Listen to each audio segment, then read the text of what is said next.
some of them. You're wasting all your time and money on models. Paint what you have. Can't wait. Hello, everyone, and welcome to Model Club TV, episode 75. Holy crap. So, what is it? What is it? Anniversary 75. Diamond? That's it? a good question. Man, you're going to make me go to the internet right away. Going to the internet right away. Well, hello, everyone. While Scott's researching, my lovely co-host. Am I right about Diamond? Let's see. Welcome to the show. It is end of the month. Diamond, yes, it's our Diamond Jubilee. Look at that, our Diamond episode. And what a blessing. We have Saul Alvarez as our guest this episode. So great interview. Stick around for that towards the middle of the show. Thanks, Saul, for joining us. It was a great chat. I really, really enjoyed it. So, yep, cool. Couple things right off the bat. This episode's going to be a little different. I'm trying some new things. It may fail miserably, and we may go back to the normal way of doing things eventually. But if it does work, I'd like people's feedback and let me know if this works better than the traditional way of me editing pictures in afterwards, as opposed to this kind of on the fly way we're going to try it this episode. So let me know. And if you don't see any of that, that means it didn't work on my end.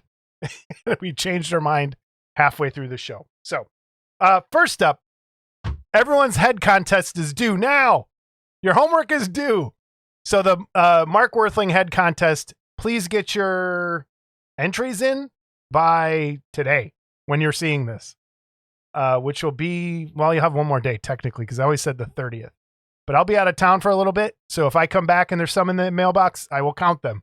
So please get them in by the end of the month, by the 31st. Mark's, we got some really good ones. So I'm really excited because Scott hasn't even seen some of them.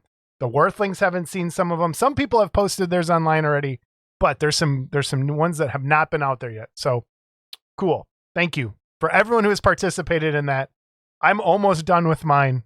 I'm getting there. But what I really liked about it is the creativity I'm seeing, and there's some really cool ideas that are going on. So, other than that, please join our Discord. Link will be down below. We also have links to the Teespring and Redbubbles sites. And how are you, Scott? I'm great. I am great. You're great. You saw a movie. I did see a movie. Wow, I'm impressed, actually. Mission Impossible. How was that? It was okay. It wasn't what I like about those movies, and I discussed this with you already, is they're still kind of choreographed fight scenes and stuff. It's not all this CGI, and I'm sure they use a lot of CGI. Don't get very practical, is what you're saying. But it's very practical, kind of spy espionage movie, which they've all been. Not my favorite one, but it was okay, and it leaves it open for the second one. Second one? You mean like the eighth one? Well, the eighth one is part 2 of this one, though. It's going to be Dead Reckoning part 2. This is Dead Reckoning part 1. Oh, okay. So, no, it's good to introduce some new characters and some old characters returned. And I think I've seen one of them. Really? Yeah. I will still say 3 and 3 stands alone, really. 3 stands alone really well. I love 3. And 3 actually got me watching. And then because I had seen 1 when it came out. Uh-huh. And it was okay. I mean, it was, it was fun. Yet it was one of those movies I had to see a second time to kind of get it all. I don't know why. Still haven't seen 2. And then I saw 3, and 3 just blew me away. 3 was awesome. And then 4 came out, and 4 was kind of like, okay, yeah, it was all right. Then the 5th one came out. The 5th one was, to me, the best one by far. And then the last 2 have both been okay. They're okay. It's all right. Well, a ringing endorsement. Yeah, I mean, no, it's not. They're popcorn movies. I mean, they're not deep, crazy movies. I don't fool myself about them. But I think 3 and 5 are the best. So I'm interested, those that do watch the Mission Impossible movies, What are your favorites? Mine are 3 and 5. Well, So- you could send that to us in a voicemail at 708-816-4299. Keep it under 30 seconds. That would be amazing. 708-816-4299. If you would like to send an email, it is modelclubtv@gmail.com. Send those emails, contest entries, any other cool stuff you got to send, or stuff for the user gallery, viewers gallery at the end of every show. Send us your picks. That would be awesome. I've already hit my first snag in the new system that I didn't know would happen. That's going away. There we go. Okay. And now this has to go back on over here. First snag. All right. All right. This just came in as we're recording, and this is from, tell the audience, Scott, what we got My here. good friend David Horvath, Your good friend. who has sent me things from leaking resin pieces to nice tributes to my dog to feet with lint in it. I got some religious stuff from him right here. But it's all you do need to get right. It was. And so David is the first one to print us. Oh, our model kit. He's done it and paint it. Yes. Okay. So and, for those of you who don't know, there is the model kit available, sculpted by Winner. There will be a link down in the description. You can download it for free and print it as you like. We're going to have copies available. I'm in the middle of still working on it. I think the small version I have, which is this one, I'm going to, for scale, this one, right, is about, I think, $30 shipped is what I'm going to do. And I think the other bigger one I'm doing is going to be around $50 shipped. So that's where we're at. So Scott, he's got a painted version. Got a painted version. The first He's even one. Done a modification. All right, I'm testing the new system. Look at that.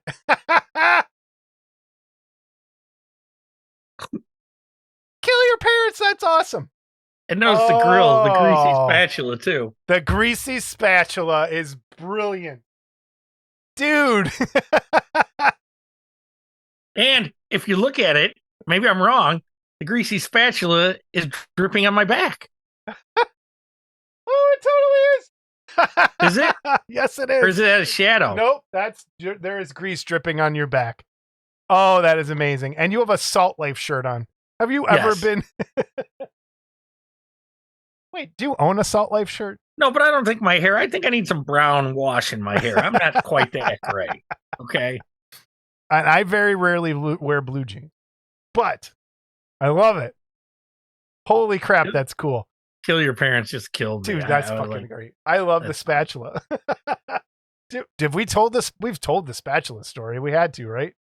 Yeah, for those that don't know, we had a picnic last year, and Mr. Walker decided to do the cooking, and in doing so, he decided it was also pertinent to. And Mr. Horvath was at the barbecue. Was at the party. Witness. But he also decided it was pertinent to take the greasy spatula and shake it off on my deck. That's not what I did. That's not what I did. That's not what I did. I walked around with it. That's all. Yeah, he Italian talked with it. Blah, blah, blah, blah, like he's conducting an orchestra. Yeah. Okay. So the next day I go out there, my dog's licking fucking grease everywhere. What are you licking? So yeah. I had to get out there with Dawn and the scrub brush and yeah. Which brings us to first of all, David, well done, sir. That's awesome. Holy cow, that's awesome. That brings us to this year's picnic. I don't think there's going to be one. We have just basically run out of time. And maybe we'll make it every other year and we'll probably plan it a little better for next year. His fault. My fault. I have so much going on that I just can't fit it in, really. If it changes, we'll let you know.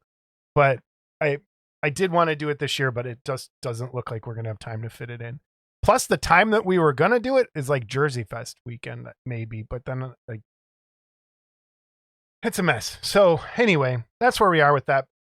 All right, we have a giveaway from Paul Gill and Gillman Productions. Let me press the button because I'm trying to get better at pushing buttons when I need to. And it's not working because I clicked on screen.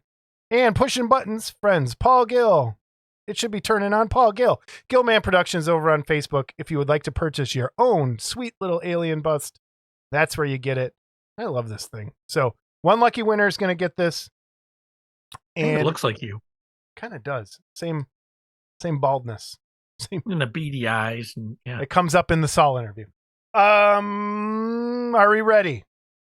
All right. We're going to shuffle the wheel a ton of times. We're going to spin it. See what happens. Oops, I'm clicking off there.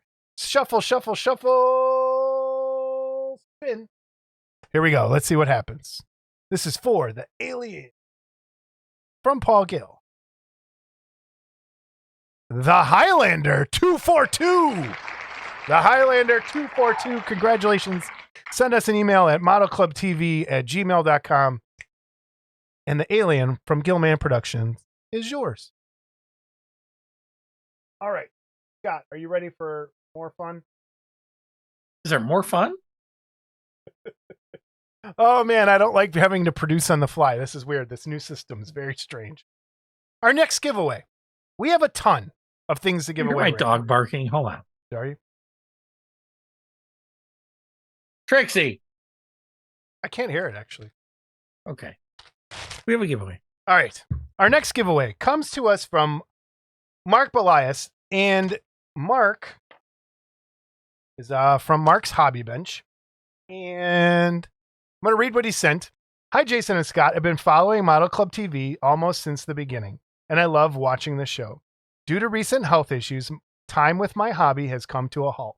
Several episodes ago, I won the raffle for the Invisible Man sculpt. Unfortunately, I never got around to painting it up. At Wonderfest a couple years ago, I also purchased 3 Blackheart sculpts from The Mandalorian and never got to painting them either. So I hope you will accept the return of the Invisible Man, my donation of 3 Blackheart sculpts from The Mandalorian. Hopefully you can raffle them off. Keep up the great work. Mark Belias from Mark's Hobby Bench.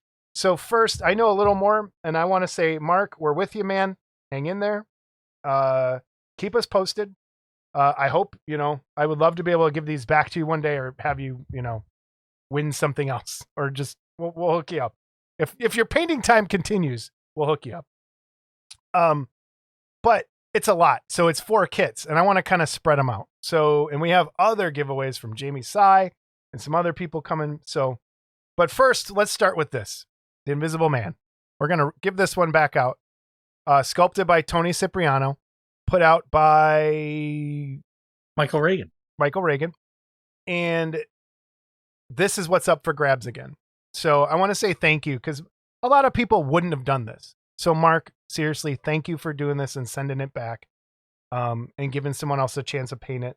And like I said, keep us posted on what's going on.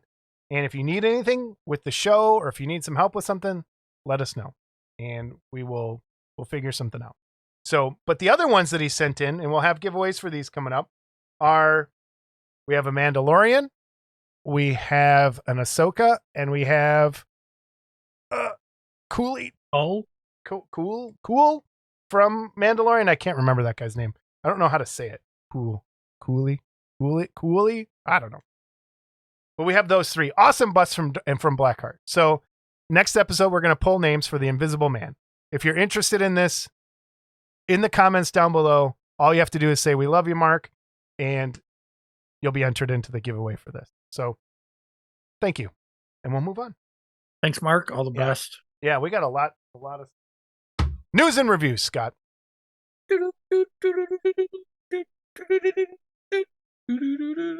All right, first up, and again, this is where the new system's coming into play. Please let us know if you like this. If you don't like it and like the other way better, let me know. We'll go back. We'll take a poll. Okay. I already don't like it. Well, once I get it figured out, you know why you don't like it? Because this is saving me work. It's really tying up my valuable time. All right. We have from... I could be with your mom right now. Son of a bitch. We have from David Horvath, coming soon, mid-August, Captain Kangaroo. Wonderfully sculpted piece. Something, has it been done before? I don't think so. No. No. So You got characters on the base, really great likeness, and anyone who's a Captain Kangaroo fan, I think, will truly appreciate this piece. It's amazing, and I'm really glad David stepped out there and actually is producing this. This is a picture fresh off the printer, and like I said, he's going to be molding and casting. I think he's printing or mold. What is he doing? He's printing them. I think he's going to be printing them on order. So if you're interested, look up David Horvath over on Facebook, and I'll put a link down to his profile. He doesn't have them ready yet, but they're coming mid-August. So, yeah, maybe if he spent a little less time painting us. or posting memes. He's a great meme poster. So well done on the Captain Kangaroo. I love it. What was the moose's name? Why am I not remembering? I don't know, because you know what? I hated Captain Kangaroo. How? What? Yes. Why? I don't know. I just was not a fan of Captain Kangaroo. Dude, oh man, really? Okay. Let's go. One of my first TV memories is Captain Kangaroo. It's Captain Kangaroo and Underdog. On the day we moved out of my house, my old first house in Lansing, the movers showed up, and I'm watching. It was Underdog, and then Captain Kangaroo was on TV, and the mover walks up, goes, "Sorry, kid," yanks the cord out of the wall, picks up the TV, and walks out. And I'm like, "Oh no, Captain Kangaroo!" No. So that's like my Captain Kangaroo memory. But and you were damaged ever since then, huh? I was. So next up, though, and again, thank you, David. Fantastic work. I really like. We'll have to get some more details and have him maybe come on and talk about maybe the process in which he went through to get that thing made. But I think it's pretty cool. Having him on this show, I would like to have him on. Okay, he's an interesting dude, man. Like, yeah, he's got a great family. Yeah, he could talk about his kids. It would be an 8-hour show. I know, that's what I was gonna say. All right, next up, like Jersey Fest. Bank. Okay, all right. Jersey Fest is coming up. Everybody, please, please, please check out Jersey Fest, September 22nd through the 24th, 2023. So I have some ads for all the classes, and we have Daniel Angelosi. Daniel is teaching an all digital sculpting class and will host demos during the weekend. We have a painting class by Kirk Cullimore. We have lots of classes. Jersey Fest model building and painting class with Mike Salzo. And we have a sculpting class from Mark Van Tyne. The classes themselves, I think, are selling Jersey Fest here. And Jason Giaconetti, quarter scale bust, hand painting class. Looks like a Werewolf in London piece. So American Werewolf in London. And of course, we talked about with Saul as well, the sold out Saul Alvarez class. But still plenty to do over there at Jersey Fest. Keep it up. I hope it keeps going. And there's a lot, I think, to like there. I wish these classes were at Wonderfest. They weren't. Scott, thoughts? No, I like the idea of the digital sculpting, obviously, because we touch on that. And Saul's class looked really interesting. I was tempted myself, but I wasn't sure I was going. And I'm still not sure if I'm going. Everyone asks me, "Are you going? Are you going? Are you going?" Yeah. I don't know yet. I don't really. Haven't. I'm still leaning towards no, just because of everything else going on. As am I, but maybe not. So because it's a flight for us, it's not a drive. It's yeah. All right. Next up. Can you imagine us on an airplane together? No, no. We would be booted pretty quickly, or you would be, because you'd take up 2 seats. So they would be like, "Get out of here! Pay for that seat." Wow. Well, not if I went with your mom. Wow. All right. Next up, from For Roy. those of you that don't know, by the way, okay, all right, he started this, okay, and until he cries uncle, it's gonna keep up. All right, whatever. What do you mean you didn't start it? How did I start it? Oh wait, no. I did. You did start it on Discord one night. You're right. Okay, I was talking about your dead mom. You're talking about my dead mom. Okay. All right, who needs a lot of Lumi right now if you're going to do anything. And so, they don't even mention that's that. That's a lot of Lumi. That's a lot of Lumi. So, And it's, yeah, so those of us that think we're horrible people, yeah, I They're guess right. we Well, are. full time. Yes, they're right. We're horrible people. We're horrible people, but neither of us are offended. So No, we're horrible to each other, and we crack enjoy up. the humor. Yes. Enjoy the humor. And, All right. yeah. All right. Next up, from Roy A. Barrels, Roy's World of Wonder presents the figurehead. Brand new kit here, everybody. I didn't even see this. So this, he kind of sent me a heads up a couple weeks ago, and I think I have an email description. Hey guys, well, it's official. My new kit is ready for sale. Roy's World of Wonder presents the figurehead. This is based on the famous scene from Jason and the Argonauts. Concept design Roy A. Barrel, sculpted by Joe Ladotti, molded. How do you say that? Is it really molded and cast? Mhm. Molding and casting by Danny Sirocco. Look at that. So this is an old school style production, clay sculpting, silicone mold, and resin cast. I enjoy the traditional style of creating kits. I also like all this new stuff too. 3D and digital design brings new blood into the hobby. I've been building and painting kits since I was 6 years old. This is the first kit, but hopefully not the last I've produced. I've loved, let me click on this while I'm talking. Wait, let me mute it because I don't know if there's sound. Again, like I said, new stuff going on. I'll be bringing kits for sale to Jersey Fest. So if you're interested, you can pick this up at Jersey Fest. Anyone can find me on Facebook or Instagram to inquire about purchasing. Links will be down below. Price is $200 plus $29.95 shipping in the USA. I hope you can include this on your next broadcast. And of course we did. That looks like a chunk of resin. Good old resin. It does. That's cool though. See the skeletons on the one side. Yeah, that's really cool. So you got all the stuff from Jason's Argonauts, like Scott said. The Hydra's on there. What's the figurehead on the ship? Is it actually called a figurehead? Yeah, I think. Is that the Okay, sculpture? and again, God, people are going to kill me. I've not seen this movie all the way through, but I think, doesn't he talk to it? Doesn't that figurehead come to life? Yep, Okay. comes to life. There you go. Wow, I'm impressed. No, really cool. Roy, we're proud of you, man. Thanks for taking a chance and producing a model kit. That's pretty cool. Really nice. Like I said, links will be down below. Check it out. Roy's World of Wonder presents the figurehead. All right, going back to us. Kind of liking the new system. I just got to figure out how to make us a little bigger, I think. All right, next up. Try Viagra. Your mom likes it. All right, you got to tone it down a bit. They just, and that's the beauty of the mom jokes, is they just set themselves up. They do. Okay. Mom jokes do. Okay. They do. For those of you, I gotta repeat the one. For those of you that missed the Discord last week, I had found this video of this car that had gone airborne and slammed into this house. Okay, so I did a screen share and showed everybody. Jokes don't work secondhand. They got to be told. No, it's pretty good. So this car flies into this house and just destroys itself. And I said to Jason, I said, man, that car hit that house harder than I hit your mom. And I laughed. Yeah. You laughed, but a couple of guys were like, they were like, what? I mean, certain neighborhoods, you get shot for stuff like that. You can't. All right, next up.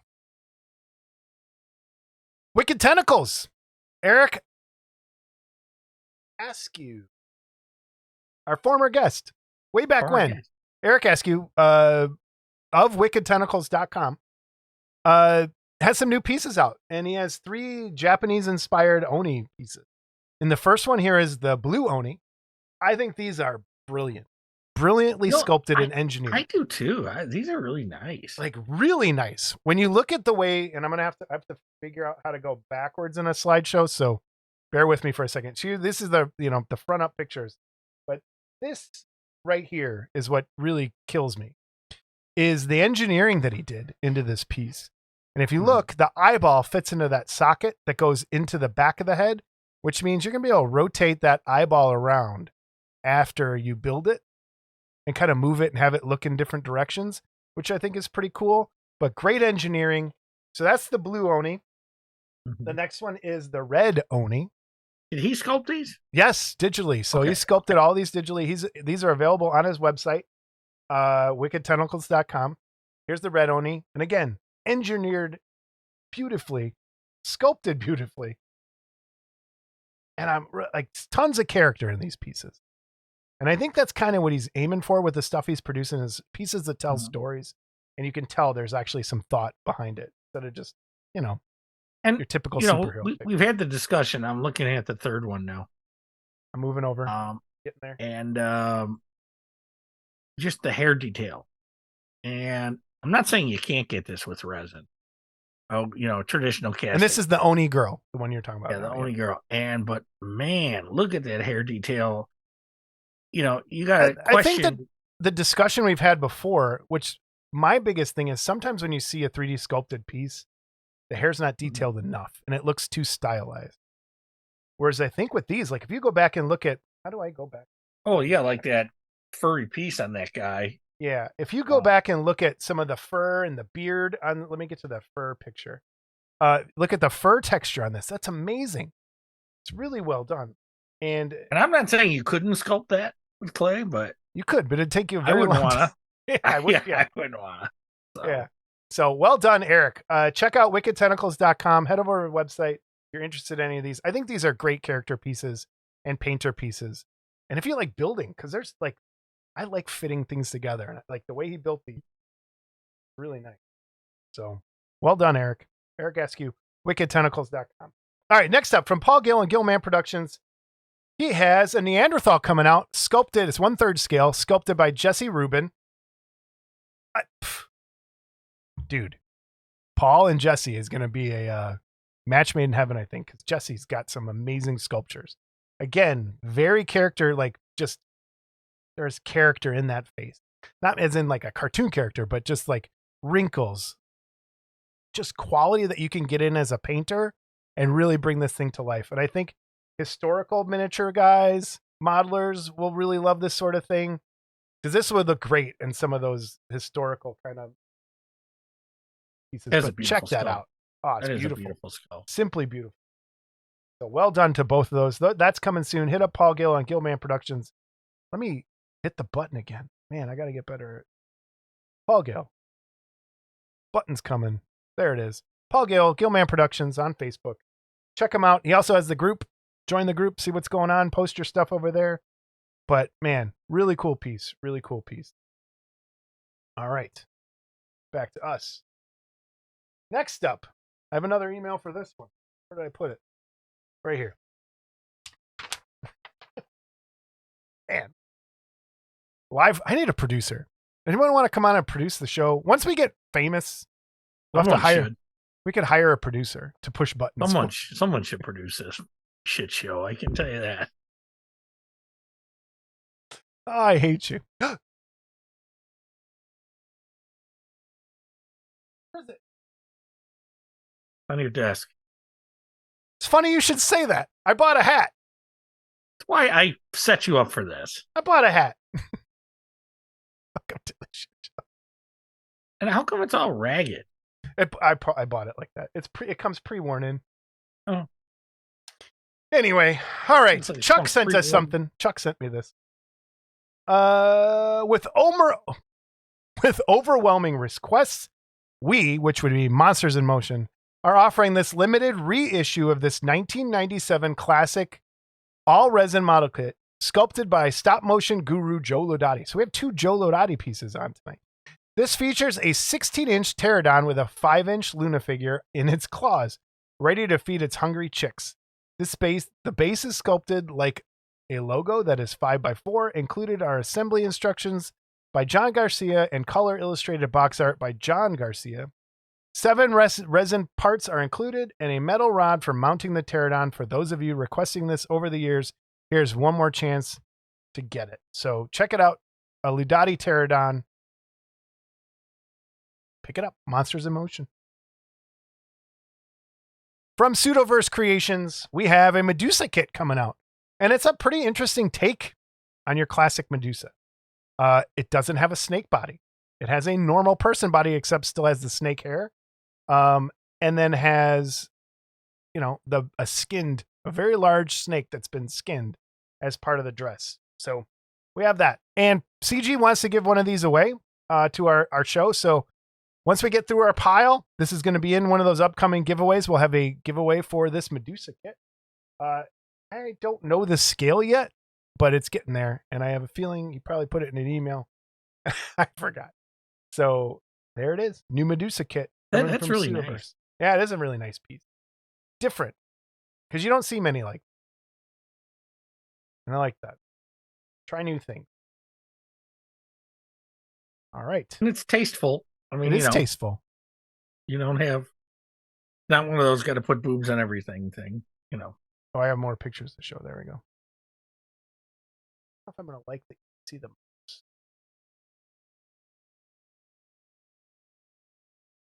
All right. It's not good for my my ADQ. All right, Workbench, Scott. That's all we got for news and receipt. Oh, wait, no, that's not true. Did you buy anything? Get anything in the mail? I did. What'd you get?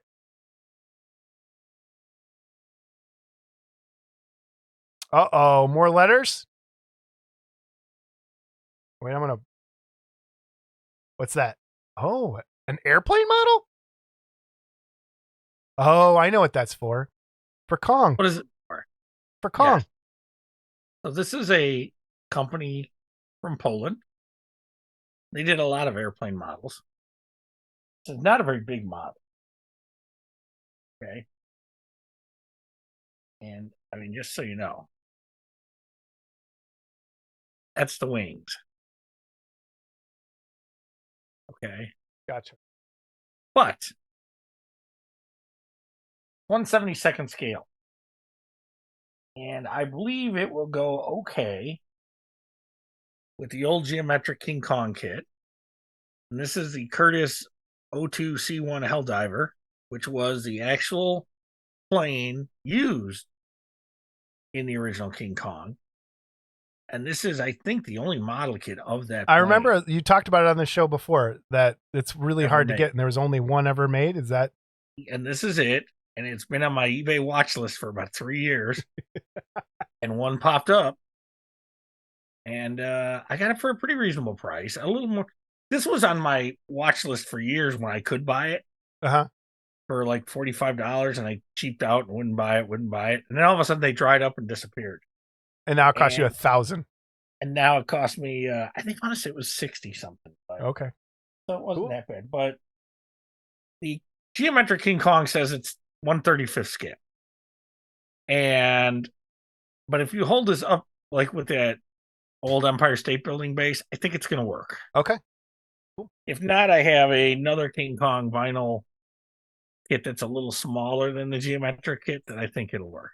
All right. So, and also, funny you should say that, because today we got another North Texas now. Okay. I just put your address. I don't give a shit. Okay, so let's see what I got now.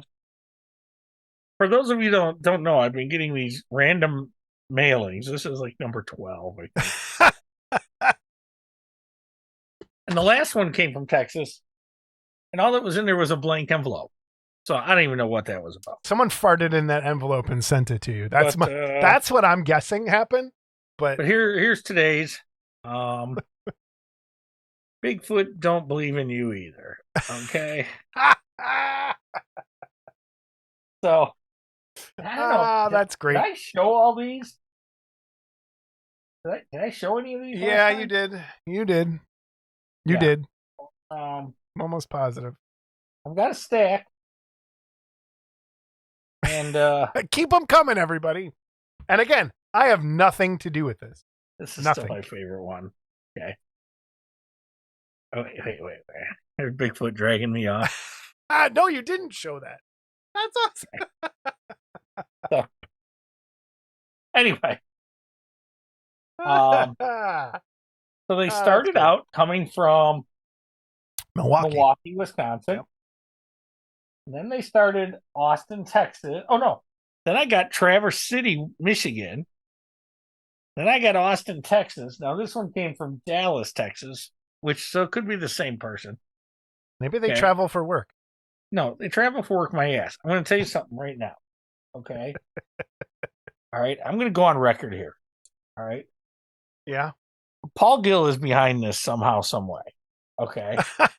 I don't know how. I don't know why. Well, I know why. But Paul Gill is behind this somehow, some way. I'm going to get to the bottom of it. And all I'm going to tell you, our paybacks are not going to be fun. Okay. I should just fire the shot now and be done. But no, I'm going to wait. I want him to just sit and wonder. All right. Scott finds out for sure it was me. What will be? And I'll tell you something. Okay. I'm going to put a bounty on this. Okay. I will print one of our kits small for anyone that can give me information. No one's gonna rat him out for that. for yes, they might. You better sweeten the pot a little bit. I'll autograph it. Okay, so yeah. All right. All right. What I got in the mail, You didn't get crazy shit. Okay. Well, not in the mail. I picked this up down in Alney, Illinois, at Galactic Games and Things. The glowing ghost of the Red Baron. Is it red chrome too? Yes. So, okay. What I'm gonna, I did film some unboxings of these, so those will be coming up shortly after this episode comes out. But yeah, it comes in. So you have this, right? But it's normal. Mm-hmm. So it's in the red chrome. But my problem with it is, like, where you snip the sprues, the chrome comes off. Right? Like, it's not. And so they broke off in a couple spots. Like, when I opened the bag, opened the box, it was already kind of snapped off. Mm-hmm. And, like, it's almost like the chrome didn't cover all the parts of some of it. But I'll probably just end up painting it anyway. I don't know. Because I like it, though. I like it. It's cool. We'll get you some good automotive chrome, maybe. And yeah, maybe I will. Do something like that. Yeah. But I was thinking of leaving the inside of the skull glowing to see if it would shine out. Does it have glasses? Does that one have glasses? No. See, I think the original has glasses. And then I also got the Jurassic Park T-Rex from X Plus. And that looked like a nice model. I want to see it. It is a nice model. So again, unboxings will be coming up this week. This is, I think, one of the best. It's like when I see Warhammer stuff and the stuff they can produce in plastic for Warhammer, and then they finally come out with something model kit wise for us of traditional stuff, and like it's really cool. It is really well done. It comes with a spool, like just some rolled up wire to make the wires in the background. The weird thing about it, though, and you'll see this in the unboxing, is the body is kind of like plain, and then you put the skin pieces over like a body part, like a plain blank body. It's kind of really kind of like the Vampirella outfit. Yeah, kind of like that. So it's cool. I'll have those unboxings coming up, but that's what came in the mail. I think that's it. Scott, Workbench.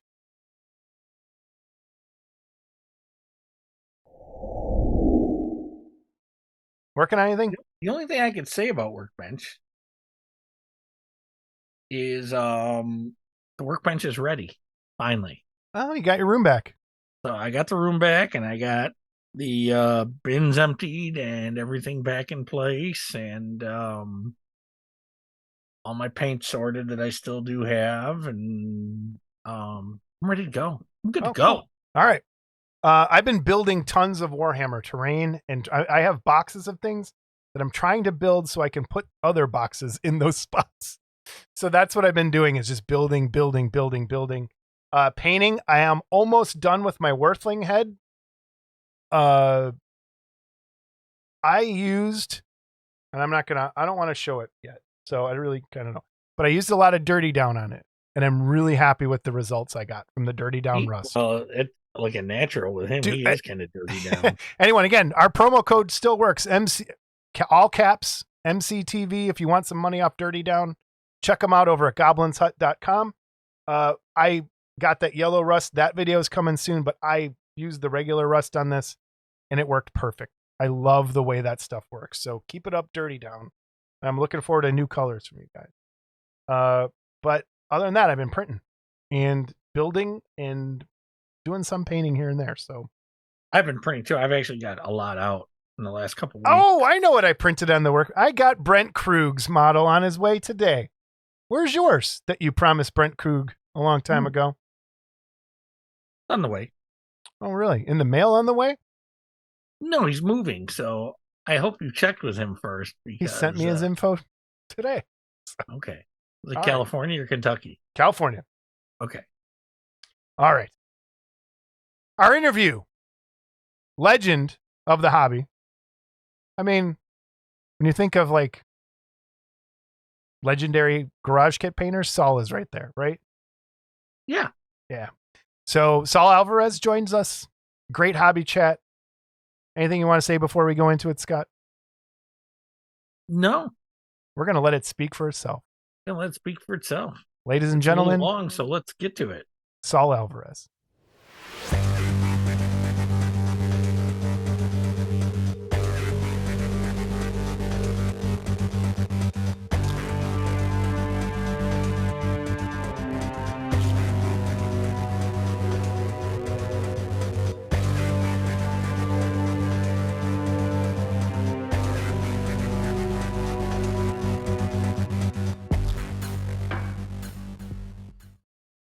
All right, we are back and we are here with Saul Alvarez. Welcome, Saul. How are you, sir? What's up? What's up? So good to have you. So good to have you. It's been a long time since I've seen you in person somewhere. It's been years. Yeah. When was it? Yeah. Man, when's the last time you were at Wonderfest? I don't know, about 3-4 years, about 3 Okay. years ago, About 3 years? maybe. Okay, cool. Right before the pandemic. Yeah. Yeah. I had a table there with the resin, the Goodfellas resin Goodfellas, guys, okay. Angelo Valletta and Scott Rizzo and Booney, David Diaz. Yeah. Yep. Yeah, those guys are trouble. Those guys are all trouble. Oh, they're I'm just troublemakers, saying. man. Those Yeah. guys are Yeah. trouble. So we're gonna hit on. I want to know. We're gonna do like a biography, like we said, of how you got started and kind of where you're at now and what's going on. Yeah, So, sure. how did you get started in garage kits? Were you a monster kid? Were you just building plain models? Like, how did it start for you? How old were you? Yeah, sure. First that kind of thing. Well, yeah. Well, I'm going to be 61 this year, so I'm still a youngin. But I started, roughly around 1968. I've told this story so many times, but I was with my dad. I was just a little guy, and we went to see some of his friends that were doing construction inside an apartment building. And they had a big dumpster, and they were dumping all the stuff, the sheetrock and all the garbage. And as the adults were talking, I'm looking around, and I look towards the dumpster, and I see the Aurora creature from the Black Lagoon sticking out. And I went over there, nice and quiet, grabbed it out of the pile, and I was looking at it. I was like, "This is so cool." Now I knew nothing about the Universal monsters or nothing but the classics. So I took it with me, and when my dad was finished talking, he goes, "What is this?" I found it over there, Dad. Could I have it? It was in the garbage, and he goes, "Yeah, whatever." He didn't care. And then I was introduced to, after that, that was my first model kit, but it was already put together. I guess whoever had it together. And then I got into Famous Monsters of Filmland magazine. Editor, James Warren and Forey Ackerman. And I saw the advertisement with all the Aurora models in there. So lo and behold, when we went to the Five and Dime store, they all had them there, and that started it all. I had pretty much almost all of them. I started building them, and boy, was I bad. Using those little enamel paints. Oh and, yeah, the testers. Sniffing glue at 8 years old, but no, And look what it did. To Never you. did. Look what it did to you. Now, Oh, look at that, but Where were you living But, at the time? Like, what part of the country were you? I was living. Well, I was born in Cuba, and we came in 1966. Okay. So ironically, my father was going to that building to talk to some of the people because we were going to move there, but they were renovating that building, and that was in New York. That was in Yonkers, New York, which is Westchester County, and ironically, that's what we were doing, and I found the whole thing. But anyway, through the magazine, I saw the auroras. We started buying it. My grandfather and my father would buy me all the auroras, and that was it. And of course, after that, the GI Joes, everything like we all grew up. But of course, you get a little older. You start, noticing the opposite sex and yada yada, and Man, this story repeats itself all the time. Everyone always says that. They find girls and they stop building models. Yeah, and look how much it cost us. It didn't happen look how much to me, it cost us in the long run, too. Okay. Oh, absolutely. Hey, but listen, I got the best of both worlds. My wife is costing me a lot of money, and the kids are costing me a lot of money. Put it together, I'm broke. But so, do you remember that first issue of Famous Monsters you got? What was on the cover? Oh God, I don't remember. I still have them. Do you? Okay. I don't remember what was the first issue. I don't remember what I ate yesterday, but I wish I I'm just asking because I remember the first issues I saw, and no kidding. Which one? Yeah. So he'd want to answer. There were two. The one was it had the Claude Rains Phantom on the cover, but not the early one. There was a later one, like in the 40s, I think. I remember. Yeah. Okay, and then there was another one. I want to say it was around 60, 66 maybe, had all the Curse of the Werewolves with the different color on the cover. Absolutely. Okay. Yeah. That was the second one. And then have the ones I started buying in the store, I think I started in Yeah. the 80s. They were in the 80s when I started buying them in the Yeah. store. Yeah, they were great. They were great. But you could buy back once in a issues. while, I'll then. open Did up- you ever buy back issues? Did you ever buy back issues from them or no? Back in the day? Remember they'd have the ad and it would have all the back issues. And when you got them, they were like, and sometimes they were 5, 6 years old already, and they were like mint off the newsstand condition. They were mint, when cheap. you got 'em. Yes, Yeah. yeah. Oh, forget about it. How much did they cost back But, then? What did it cost in this? Like, you know what? I don't remember, but as far as I remember, when I was going to the store buying them, I think they were like $1 or 75 cents or okay, something like that. Gus gonna do some gotta look crack at them. research real quick. Yeah. But they were great. So back to my thing, I stopped, got married, having children, the whole deal, and then I became a New York City police officer.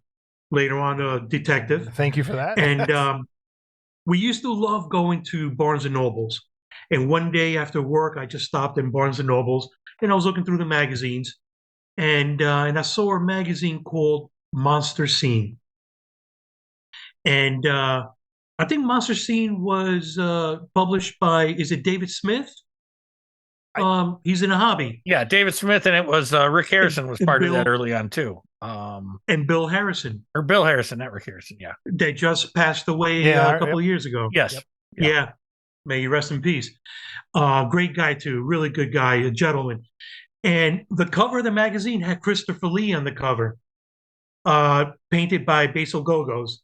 So I picked it up and I'm going through the pages and I'm reminiscing the old days and when I was a kid, with Famous Monsters.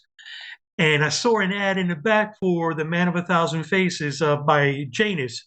Oh, wow. That John Alukovic sold. And as everybody knows in the hobby, I'm a big Lon Chaney fanatic. And when I saw this, it blew my mind. But it said, I think it was $180 or $175 or something. And I was like, this is not the Aurora kids. I was like, what the heck is it? So so then it said solid resin castings on the ad or something. And I was like, what the hell is resin? I had no clue about none of this stuff. So I purchased the magazine, brought it home, and I was reading through it. And then I showed my wife, oh, look at this, Lon Chaney with all the faces in a makeup box. And lo and behold, on my birthday, guys, November 6th, I walk in from Scorpio! work. Yay, Scorpios! Halloween. Yeah. Scorpio. Yes. When is your birthday? Halloween. Halloween? Yep. Beautiful. Yep. And so I showed my wife, and on my birthday, November 6th, I walked in from work from the police department. And right there on my doorstep with this big box, and it said Janus. I totally forgot the company Janus associated with the Man of a Thousand Faces. So I picked it up, went in, it had my name on it. I opened it up. There was nobody home yet. I opened it up. I took the box out, and it had the box art, which was beautiful, painted by John Alukovic. And right there and then, man, I mean, my head just went poof. I opened the box. I remember the first piece I took out of the box was the Hunchback, the little bust of the Hunchback. Man, let me tell you, it's like when you first met your wife and you fall in love. I fell in love with resin, man. I was, what? What is this? So I started taking all the pieces out, and I'm like, how the hell do you put this together? What do I do? So then after that, I started looking for any magazines and anything that involved the hobby itself. And back in the day, one of the first people that I introduced myself to was John Diaz of back then it was Jayco Hobbies. Yep. Resin Realities. And because he had an advertisement in the back of Kid Builders magazine, and it said that his location was the Bronx, New York. I worked in the Bronx as a cop. Yeah. So I'm like, shit, I'm going to go and check this guy out. So in uniform? I went to his house. Yeah, so you ran his plate. So you ran his plate. I was in uniform. His wife opened the door, and they're like, "Oh God, what did John do?" So I remember I said, "Hey, how you doing? I noticed an advertisement for Jayco Hobbies." He goes, "Oh yeah, that's my husband. He's at the shop around the corner." Now I'm thinking it was going to be a storefront or something. I had no clue.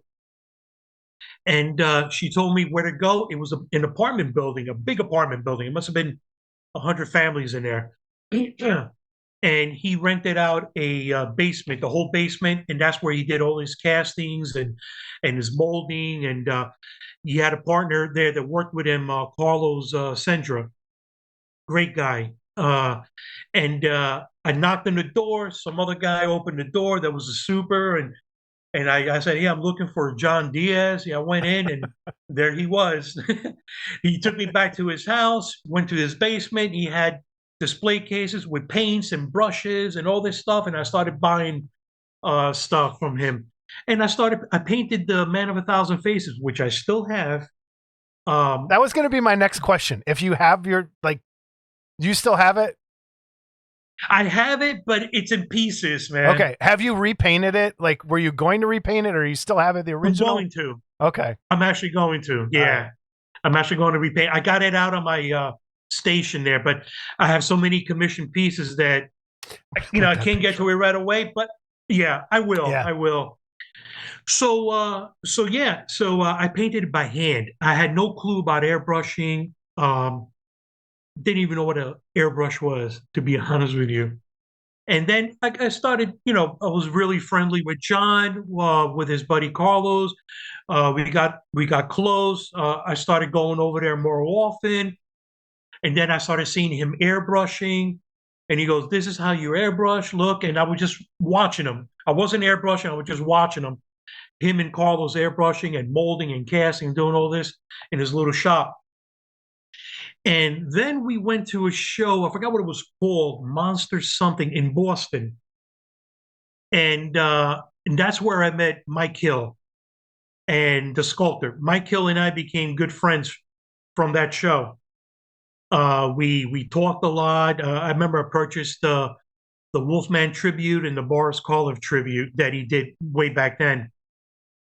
And anyway, Pache was there. I think it was Pache or a company that was selling airbrushes and paints and all that. Uh-huh.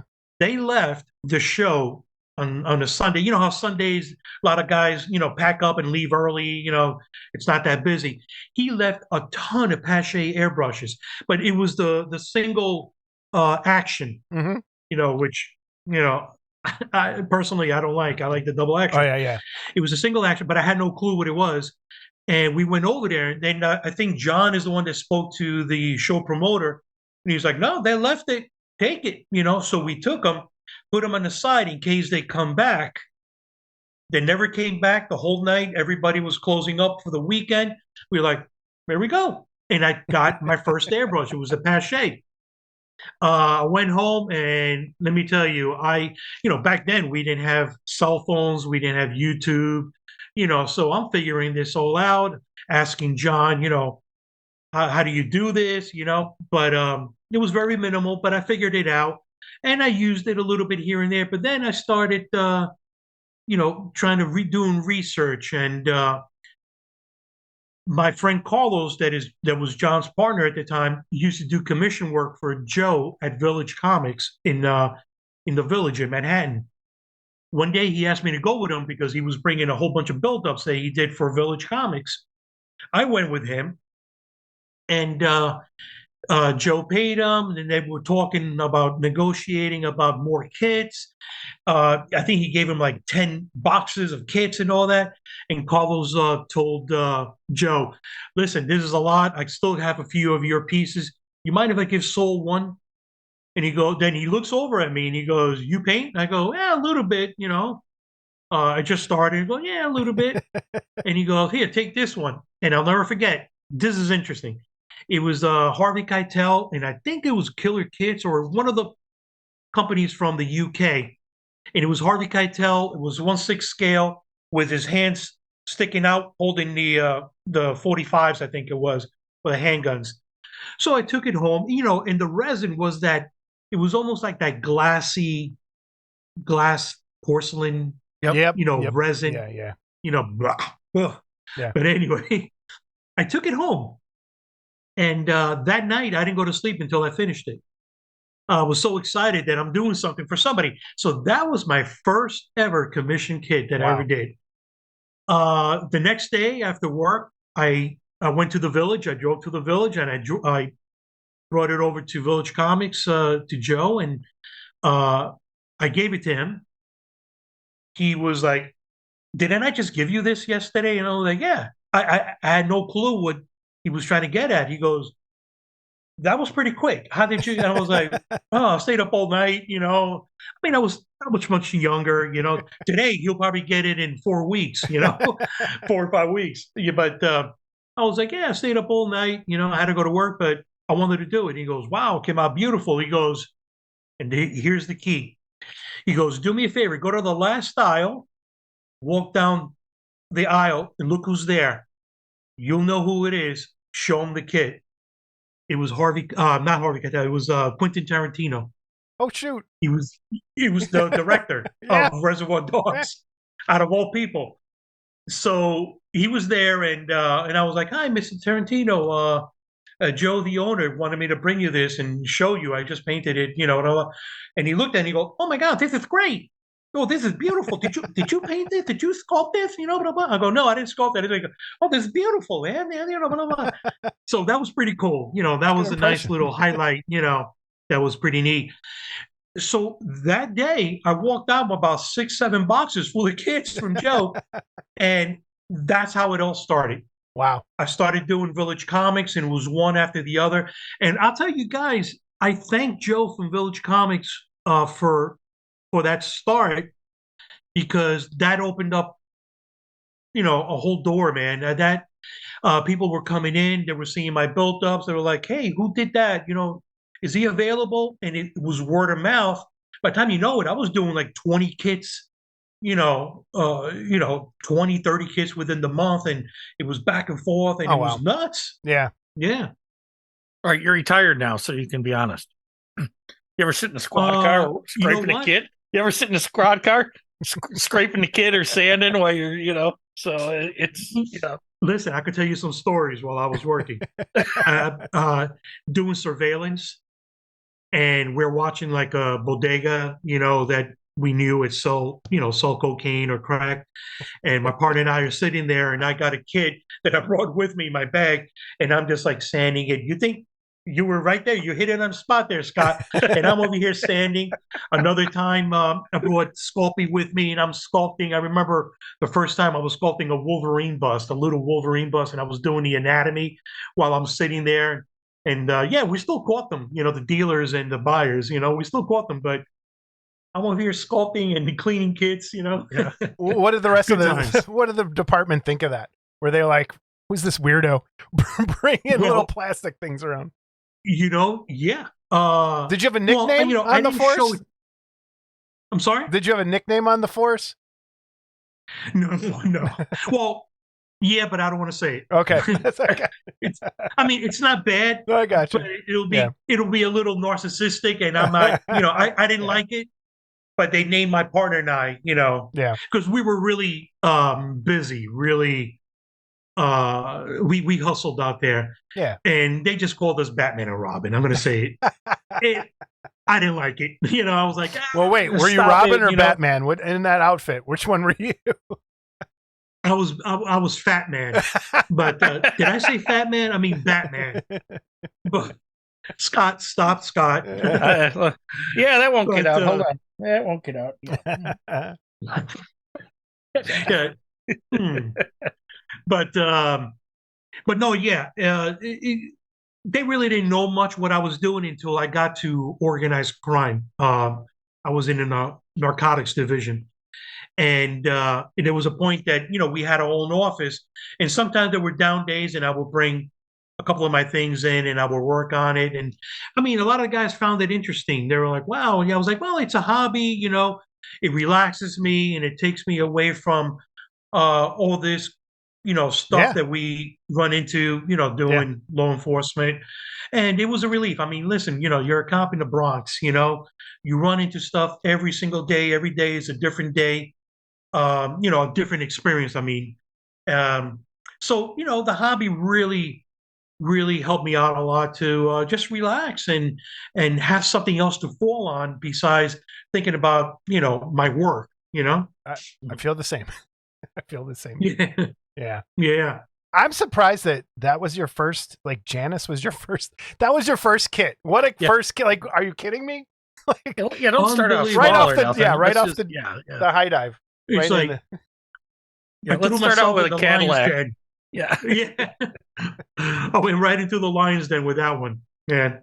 So then how did you get hooked up with the magazines? What was your first magazine? How did that happen? Which way did that go? Yeah. I was offered to write for I forgot the magazine, Chiller, with Ed Balkley. I forgot. Yeah, I the wrote for that one too. Model Maniacs, or no, what was it? Not Model Maniacs. It was my Model brain. Maniacs.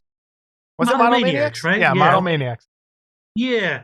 But Whatever. I turned it down. I forgot why.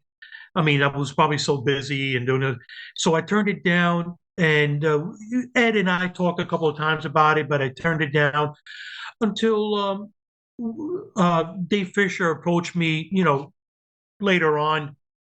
And he approached me. And of course, I was honored. I've been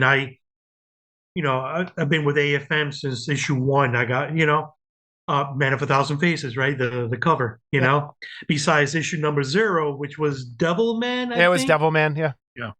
Right. Yeah. But so when Dave Fisher, the godfather of painting, for us little guys, he was the guy, he was the guy, for me, he was. I was like, Yeah. oh my God, Dave Fisher. Did you get the And videos, he turned out or to at that be- point were you good enough you didn't need the videos? Did you get the videos early on? Well, I'm getting there. Yeah. Okay, all right. Well, you know what? Let me jump to that. As I was training myself, I guess, I went little by little. I got all the videos. And let me tell you, I played volume 1, geez, so many times that I wore that thing down. I still have the VHS, and then I got the DVDs, and then when volume 2 came out and 3, I had to get them. And I'll tell you, I do thank Dave Fisher for how can I say, teaching all of us, a lot of us in the hobby, Mhm. with a lot of knowledge, a lot of technique, everything he shared. Even though there were short videos, short clips, but that went a long way. There's still techniques that I use that Dave put in that in those videos and they still work today. They don't get old. Of course, there's so much stuff out there, so many techniques, and this hobby has advanced so much, not only in sculpting but painting. And but Dave Fisher, man, I give him props. That guy was number one in my book, man. And today, I still honor him. He's a great guy. He's a friend and a sweetheart, man. That guy's a gentleman. Yeah, absolutely. Yes. And I'm going to cut in here for a second because I talked to Saul earlier today. I'm sorry, Saul. A little bit, and we were talking about. Saul was telling me how he gets a lot of messages, from people asking questions, and he was telling me how he answers them, the best he can, and will take the time to do it. And he was saying how there's certain guys in the hobby that just don't want to share their secrets. Oh yeah. Okay. Yeah. Oh yeah. And so back to Dave. Dave had no problem. When he started out, and just hey, this is how you do this. And then Dave also, and Saul, let me know if you went through this as well. I remember when Dave started out, it was a lot of washes and stuff like that. By the time you get to the third or fourth video, now he's doing pastels instead. Okay. So I mean, it's there's more than one way to get the result you want. Absolutely. Is what I'm saying, but it was funny to watch him adapt, because he was also learning from people at that point, I think. Absolutely. So you could see you went through the same thing, I'm sure. So the same thing. I mean, you can see, and that's a great point from the first tape all the way through the other ones, how his progression, and you think Dave Fisher, how could he, but yeah, see, it's one of my models, and I've heard it, many times growing up. Life is never ending to learn. You learn every day. If you could grab one thing, and I tell that to my son and my daughters and my grandkids, if you could grab one thing every day, only one, and it doesn't matter how small it is or how big it is, you learn something new. And if somebody wants to show you something new or teach you something, don't think that you know it all. Absorb it, take it, because you never know, it might be useful. And if it's not, you thank them for it, but you don't brush it away. Yeah. Well, Jason, like what you said. You teach me shit, dude. What are you talking about? See how he is? Little narcissist. So. But yeah, but I mean, I hope you understand. It's life is never-ending learning, man. And and I'll tell you this. To make a point, Scott, what you were saying is that there might be people out there that want to hold their gift or their learning closer to their chest and not give everything out and all that, and I respect it. I respect all my fellow artists, whether they're sculptors or painters. I respect them, every single one of them. And 30 years, almost 30 years in the hobby, I wish and I hope that I never pissed anybody off, but and even if there were any discrepancies or anything, I always try to fix them and always try to meet everybody in the middle. Yep. Because life is too short. Life is too short, man, and I never disrespect anybody. I never talk down to anybody, whether it's my clients, I hate clients, but the collectors that I paint for. Yeah.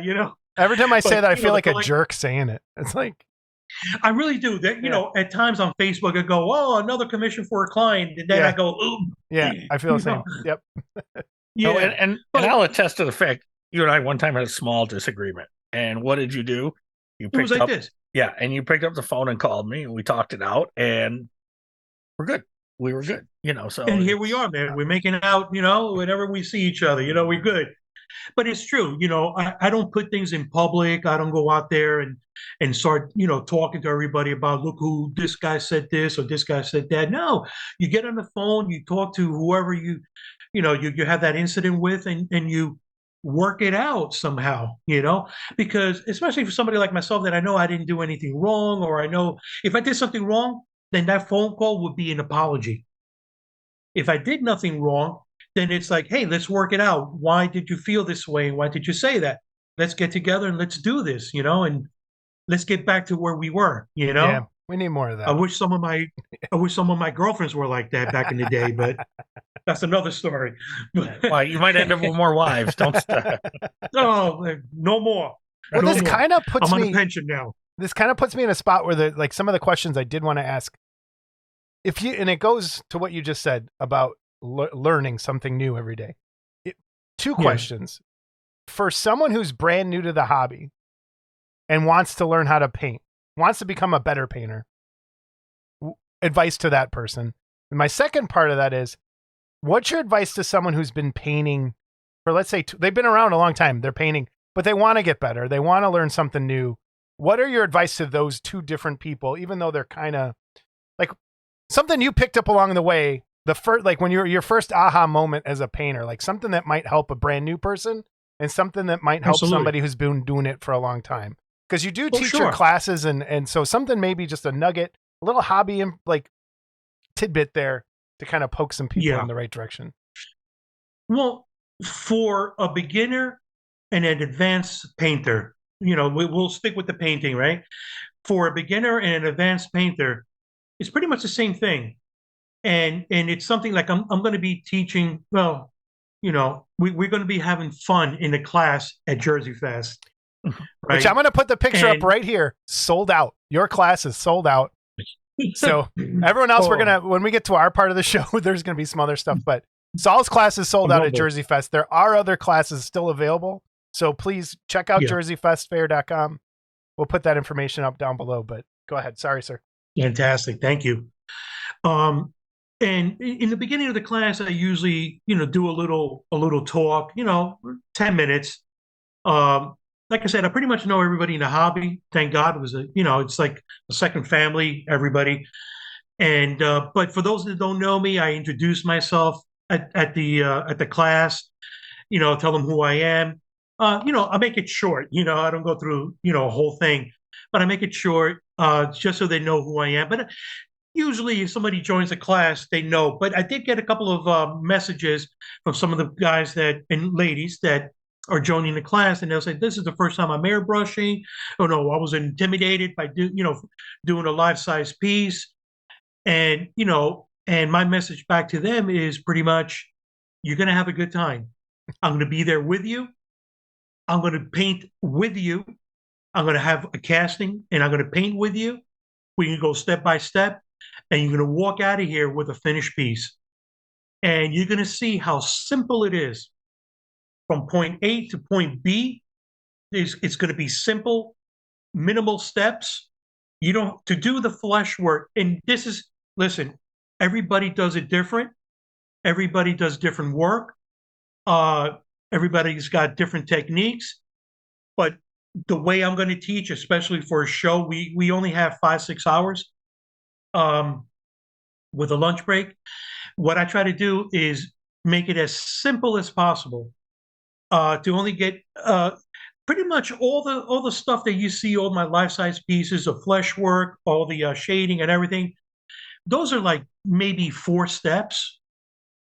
I know painters, they'll do 10, 12, 15 steps to get to that point.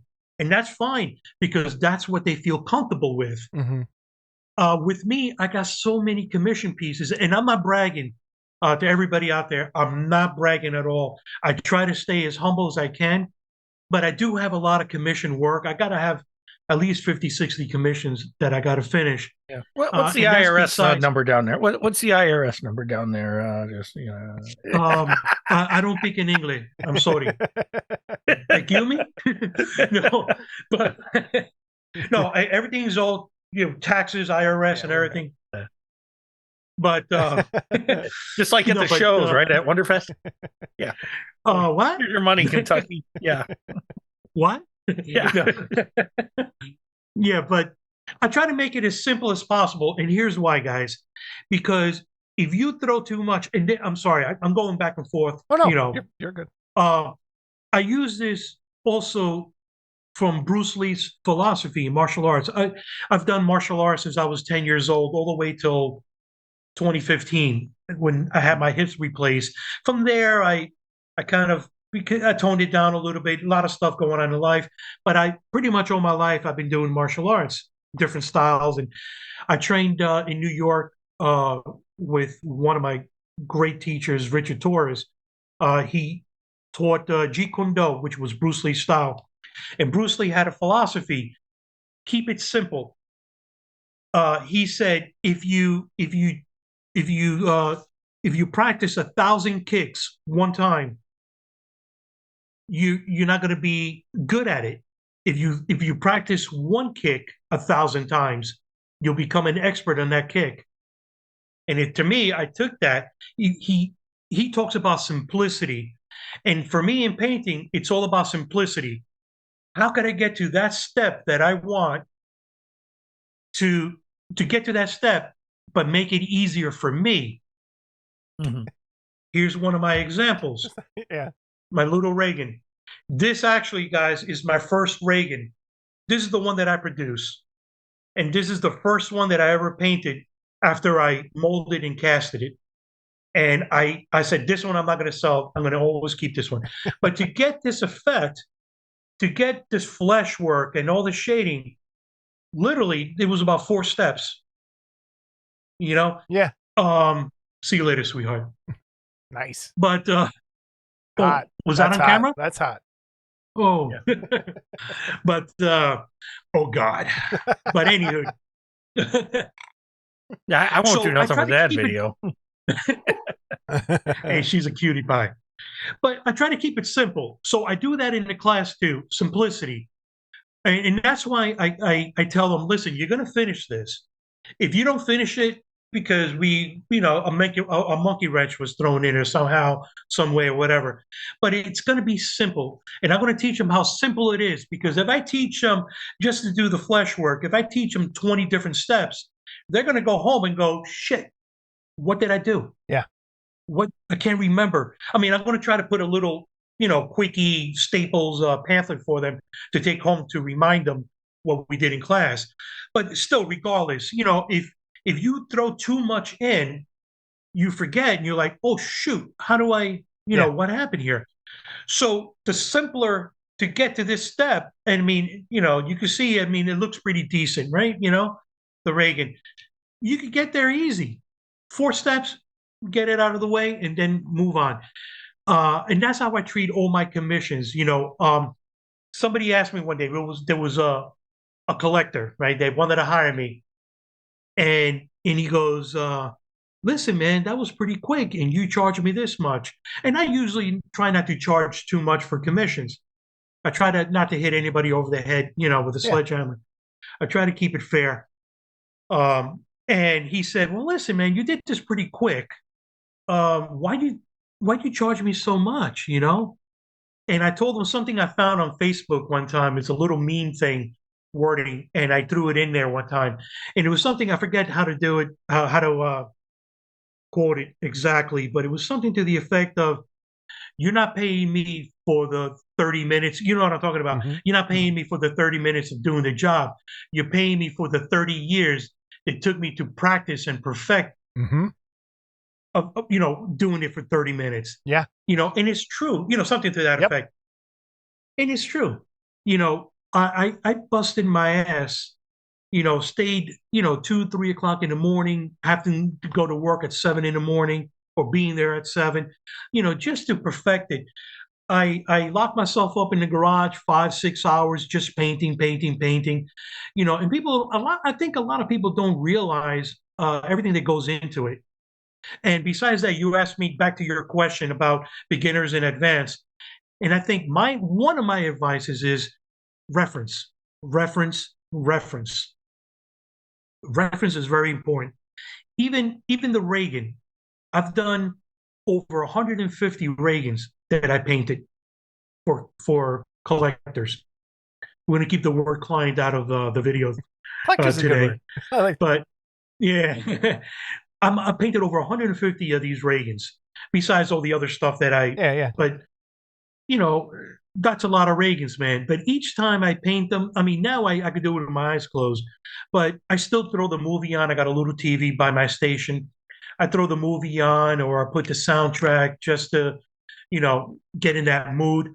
Or, I do have pictures of Reagan and all that, and I still look at it because sometimes you might catch something that when you were doing back when you got to 75 Reagans, I didn't see it until I got to 80 Reagans or 100 Reagans. Oh, I didn't realize that she had a little bit more purple on the cheek over here by the scar, or oh man, she did have more cracks on the lip over here, or her eyes were a little bit more yellowy green, and you catch those things. You think you know what you're doing in the beginning, but then as you go, as we talking about before, is that progression, right? You progress with each piece you do, you progress with each paint job you do, and so it's always a learning process. So I always tell the beginner and I always tell the advanced, reference, get as much reference as you could. It's like sculpting. Mike Hill actually told me that one time. He said, Saul, if you're ever going to sculpt, reference. Get the face from the front, from the sides, even the back of the head, the top of the head, get the ears, from underneath, get as much as you could. So you'll have no excuse, and you got every part of the face and the skull and the planes in the face and all that. But yeah, pretty much reference. That's my biggest thing. I'm still stuck at 150. So do you ever get lucky and have and maybe you do it this way and maybe you don't? Okay, I've got 5 of these I have to paint. You do all the steps at once where you do step 1 and all 5, then step 2 and all 5. I mean, is it easier to do it that way, or do you do them one at a time? Yeah, what I do, that happened to me, well, God, with a lot of pieces, but I can't even say which one because it's with a lot of pieces. But specifically with a lot of the pieces that I produce, that I sell, which are quarter scale busts, besides the life-size bust, which my Reagan was probably my first, maybe. But yeah, what I do, let's say I got to do 5 Bram Stoker Draculas, the Gary Oldman holding the lantern that I produce. What I'll do is I always do the flesh work first. I do the heads. So what I'll do is I'll have 5 heads. I'll stake them with the shish kebab sticks, right? And I put them on a piece of wood. I drill holes in the wood, throw them in there, and I'll do the base coat of the flesh for all 5. And then after that, I'll say I'm gonna, I seal them. Mm-hmm. Then I start shading. I'll do the first shade, which is I was using Jesse's paints, but now I'm switching over to other brands because, as we all know, unfortunately, Jesse is not producing the paints anymore. Unfortunately. But we'll come back to be a question I had for you. We're going to come back to it, what you're using for a replacement. That was going to be a question I was going to give you because I know you use them. Okay, but so I was using transparent rich brown for the first shading, and I go into the crevices, the sockets, the nose, yada yada, and I do that to each one. And then I go in with the transparent Mars red. Now I'll start with the reds. And then I go do the first head, the second, third, and so on and so on. And that's how I do it, step by step. Yeah. So let's ask that. What are you using for paint these days? What are a favorite go-to brand right now, or something you found that works? Well, I'm still experimenting as we're doing this. I still do have some of Jesse's paints that I'm using for commissions. And I'm also blending in some Badger paints that Ken and George Stevenson, they sell. And of course, craft paints from Michael's and Hobby Lobby, I use those, not for everything, but, for the eyes, especially life-size eyes, I use craft paints. That's what I'm going to be using at the show for the class. Also, Iwata has got a new paint line now. It's called New Worlds. And it's by, yeah, NUWORLD, New World or New Worlds. And it's by Media, which is run by Iwata. And I used I experimented. I bought one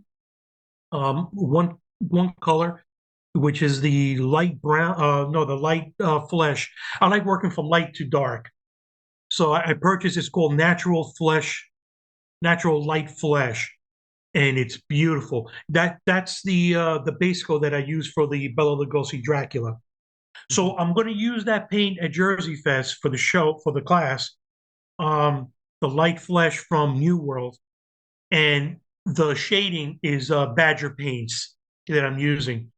Until I'm still experimenting. There's still some other colors that I'm going to be experimenting with other companies out there that we're in talks, and but that's something later on. Yeah. Until I firsthand use them, we might do something with Saul's Flesh.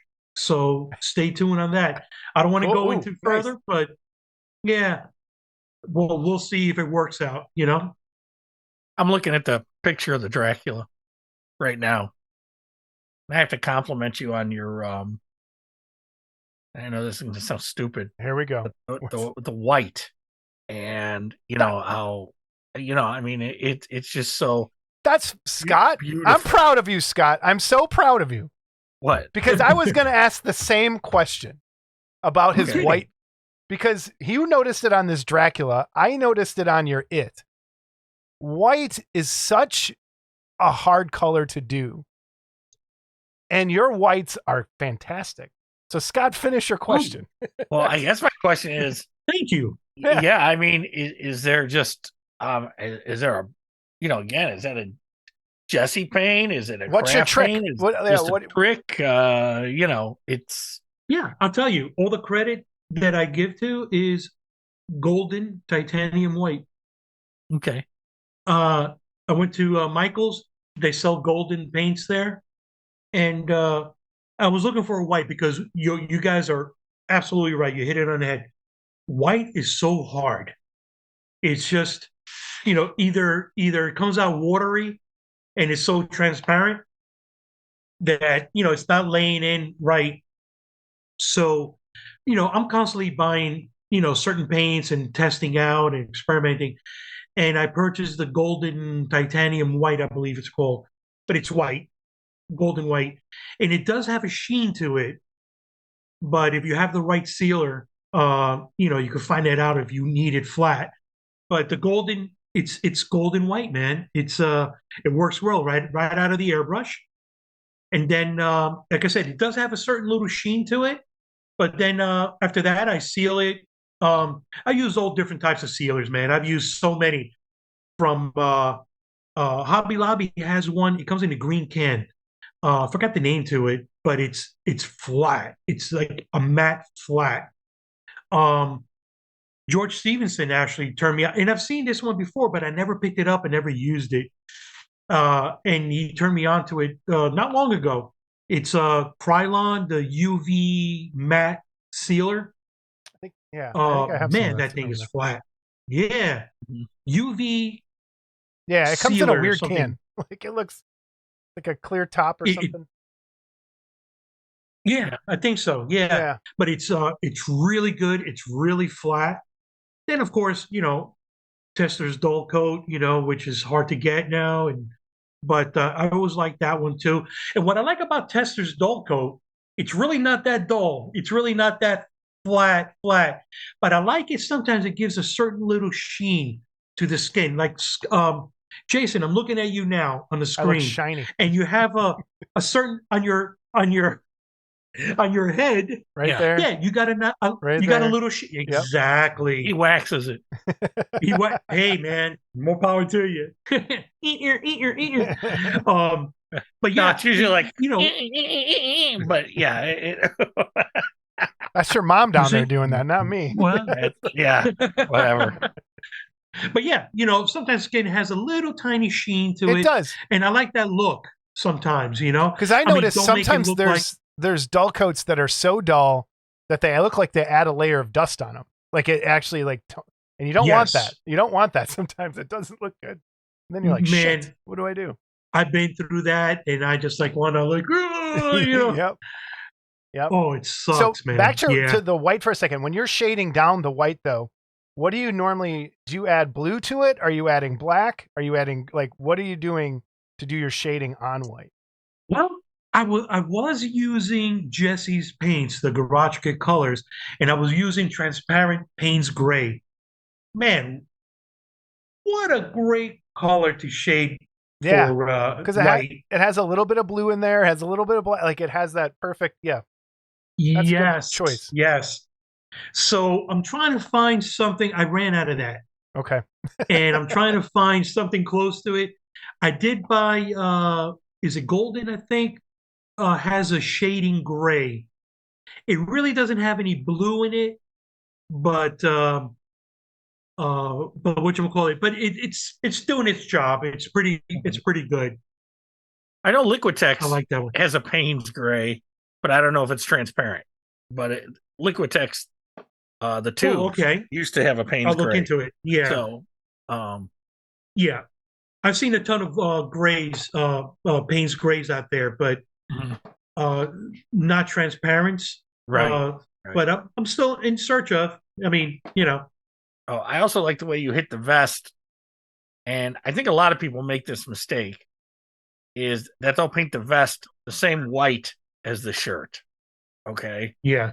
and I've seen you do it on a few of your Draculas over the years, where you'll hit that vest will be almost have a little cream or brown kind of tint to it. Yeah, Okay, it's a little creamy. Yeah, and because it's a vest, it's different material, so it would show really, different. And exactly. And again, it goes back, Scott. Good. That's a great point. And it goes back to what I was saying before about reference. Mhm. So when I was doing the Draculas, and even before this one, I mean, I've done other Bela Lugosi's and all that. I go online and I Google, tuxedos or vintage tuxedos, vintage vests, and I look at different colors, and I do that all the time. Mhm. Let me tell you, today Google is our friend. I wish I had it, 30 years ago. Isn't it weird to think yeah. back like 30 years, how hard this actually was 30 years ago?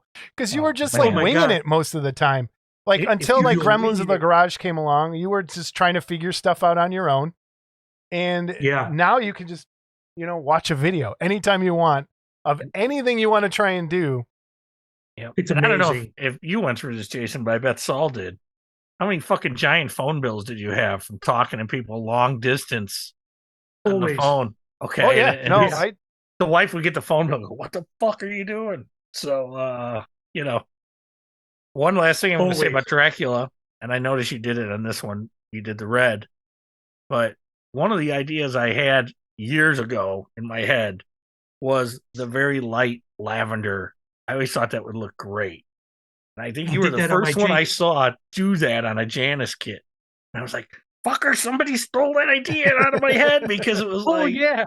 Yeah. it was like, you know, um, Oh and my God. it was very toned down. It wasn't like bright purple. It was just a It was very very toned subtle. down. Yeah. And Yeah. I remember looking at that going, that's really cool. what color was it? Yeah. What color was it in real life? It was actually I gray. think. I think it was gray. Yeah, I think it was gray. Yeah, it was a great color. And I know in Abbott and Costello Meets Frankenstein, it was yellow, or like a yellow gold or something. Yeah, well, I heard like a salmon color, but then I did hear yellow as well. So I think yellow Yeah, and I heard salmon. Yeah, is correct. it's but I know the cape was in auction at one point, and it did have that gold yellow color to it. Yeah. Mhm. But I used the red on that one because the red kind of sticks out and kind of breaks up all Mhm. the black and everything there. So I just wanted to do, if I did the lavender or the purple, it'll kind of blend in a little bit, I think, Mhm. So Yeah, I think you could have done gray, but as well, but the red looks, red is so traditional. yeah, I mean, there's no wrong or right. It's although yeah. I'm gonna bust your ass about one of my pet peeves sometimes that you do. Don't bust Well, his ass. That's the Go fucking ahead. flesh-colored ahead. Frankensteins. God damn it! Give us some green and yellows. All right. If you want to, okay, you want to hit, but you but wanna no, pinpoint I know that. the reason, and it's I funny. know. I don't mind the green color, and I've done it many times. But for my personal, I've always said, if the Frankenstein monster was truly if it was real and he was brought back to life, Mm-hmm. Why would he be green? Right. If he's brought back to life, it's because now blood is flowing Right. and he's going to have some color to it. But I try not to give him, a typical flesh realistic color.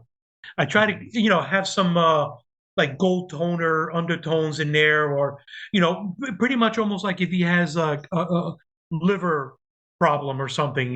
What's that called? I forgot. Jaundice. Jaundice. What is Yeah, it? jaundice. Jaundice. Jaundice. There you look go. yellow. Yeah. No, and I'm looking at this My one eyes. you did, George's that you did here, and I do like that one. So, but it's I always say every time I see Saul, another flesh Frankenstein. but I'm not also a green guy either. I mean, I like the mix, like you say, some yellow. Oh yeah. One of the first ones I saw, David Fisher. I think we know who that is by now. He did a Horizon Frankenstein that he had posted pictures of. He actually had a yellowish, maybe a tinge of green, but it's very yellow, and it was like, I really like that. I like this one that I'm looking at now that you did. Well, it's in the book also. Yeah. If you read the book, the Mary Shelley book, he's got that yellowy parchment skin color. Mm-hmm. Like if he's got some kind of disease or something. Mike Hill is actually his own piece that he did. I love his colors. He's done them in that green tone also, but he's also done that almost fleshy, yellowy disease color, and he's also done them in these gray undertones under his skin with some breaking up of the skin, which I find it very interesting. And I want to do that. I have one of Mike Hill's Frankenstein monsters here that I've had it for years that I purchased from him and never did it. So I want to paint that one, and I want to do a nice big bust, add to it, and all that. And like I said, I'm looking at this one you did here now, and I really like it. Oh yeah, that's the Blackheart one, Blackheart correct? one, right? Which is a Mike Hill sculpt, but yeah, that's a So I'm looking at your Phantom. Really good. Which one? The Phantom of the Opera, where he's like this. He's got his hands crossed. Yeah, crossed. That's the quarter scale piece. Yeah. Yeah. So we'll get into a couple of things about it, but painting wise, how do you go? Like, is it hard for your brain to switch from doing something like a traditional just flesh colors and say, okay, I got to monsterify this? Like you were just going through that process with Frankenstein. How would you do that with the Phantom? Because typically the Phantom, when you see his face, it's really white, kind of got that ghost kind of face. Whereas this, I think, looks really natural. But the one thing I really love about this piece are your fingernails. Because I think one of the most common mistakes I'll see people paint fingernails wrong. So if you could kind of maybe give some people some pointers on painting fingernails, I would appreciate that. Because not a problem. Because people, I think, they don't look at fingernails when they paint them. They think what fingernails should look like instead of actually looking at what they are. So kind of walk us through that. I look at my own. yeah. I look at my own.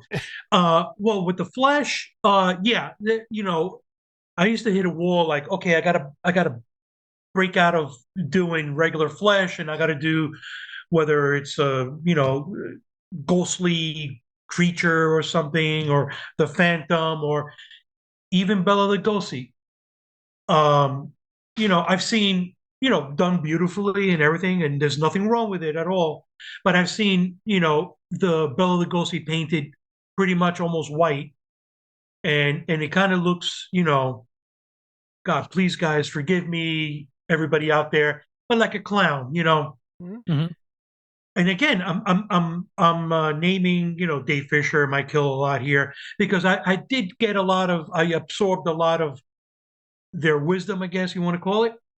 And I remember one time Mike Hill said to me, he goes, Saul, if you paint Bela Lugosi with white skin, he's not going to be able to walk the streets of London past people. They're going to look at him funny, and he's going to stick out.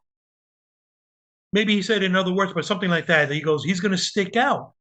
He's going to be noticeable. When he's out there, if you see in the 1931 Dracula, the scene where he's walking, he's got the cape on, he's got the top hat, he's like a gentleman with his cane and he's walking the streets. And remember, he goes to the flower girl behind the wall, and he does his thing, and he goes to the opera, and that's where he meets Helen Chandler, and yada yada. If he was white like a clown, I mean, he won't be able to approach anybody. Nobody's going to be walking by him and not noticing him, right? So he made sense. He goes, he's got color to him. So you got to paint some, it's got to be flesh. Yeah, he could be pale. I mean, how many people do we know that are pale skinned, but they still don't look like clowns, So that made a good, that always stuck with me. With the fingernails, it's pretty much easy.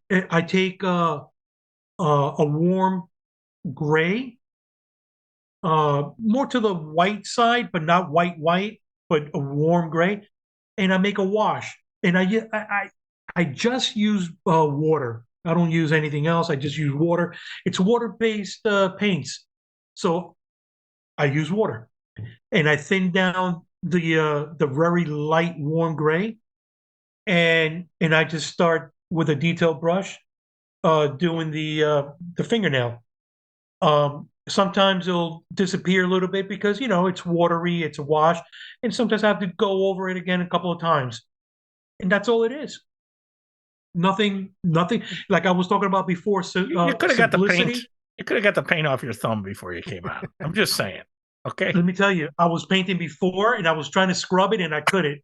Scott doesn't know. He doesn't know the pain of actually paint. You're constantly have paint on your hands. Yeah, Scott, you gotta paint, man, before you come on. Don't turn on me, in your hands. Don't turn on me. Yeah, man. So I want to say something about this Phantom piece.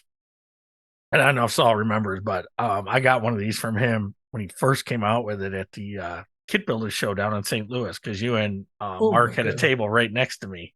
And that's right. And you had this and the other Lon Chaney piece, which, forgive me, I don't know the name of. Anyway. It was either the Hunchback? No, it wasn't the Hunchback. It was the other one. The London After Midnight? No, the Blind Bargain. Yes, Blind Bargain. Yes, that's it. Blind Bargain. Yeah, I think you had that in this. Okay, yeah. Yeah. Anyway, and I still stand by this. I was talking to Paul Gill about this recently. I'm not a Phantom of the Opera fan. As far as, I mean, it's okay. And the character's okay. And I have, I think, 2 representations of it in my collection. And, no, 3 now. I'm sorry, 3. And this is by far the best one. I mean, when I saw this and I saw it painted, I said to myself, I got to have this, man. I got to have this. Oh, thank you, man. And I still have it, and it's like, it's unpainted, of course, but it's, I just looked at this and Mark did a beautiful job on it, obviously. Let me tell you, Mark, Mark blew that out of the park. He, I like I said, I'm a big Chaney nut, and I wanted the Phantom, and I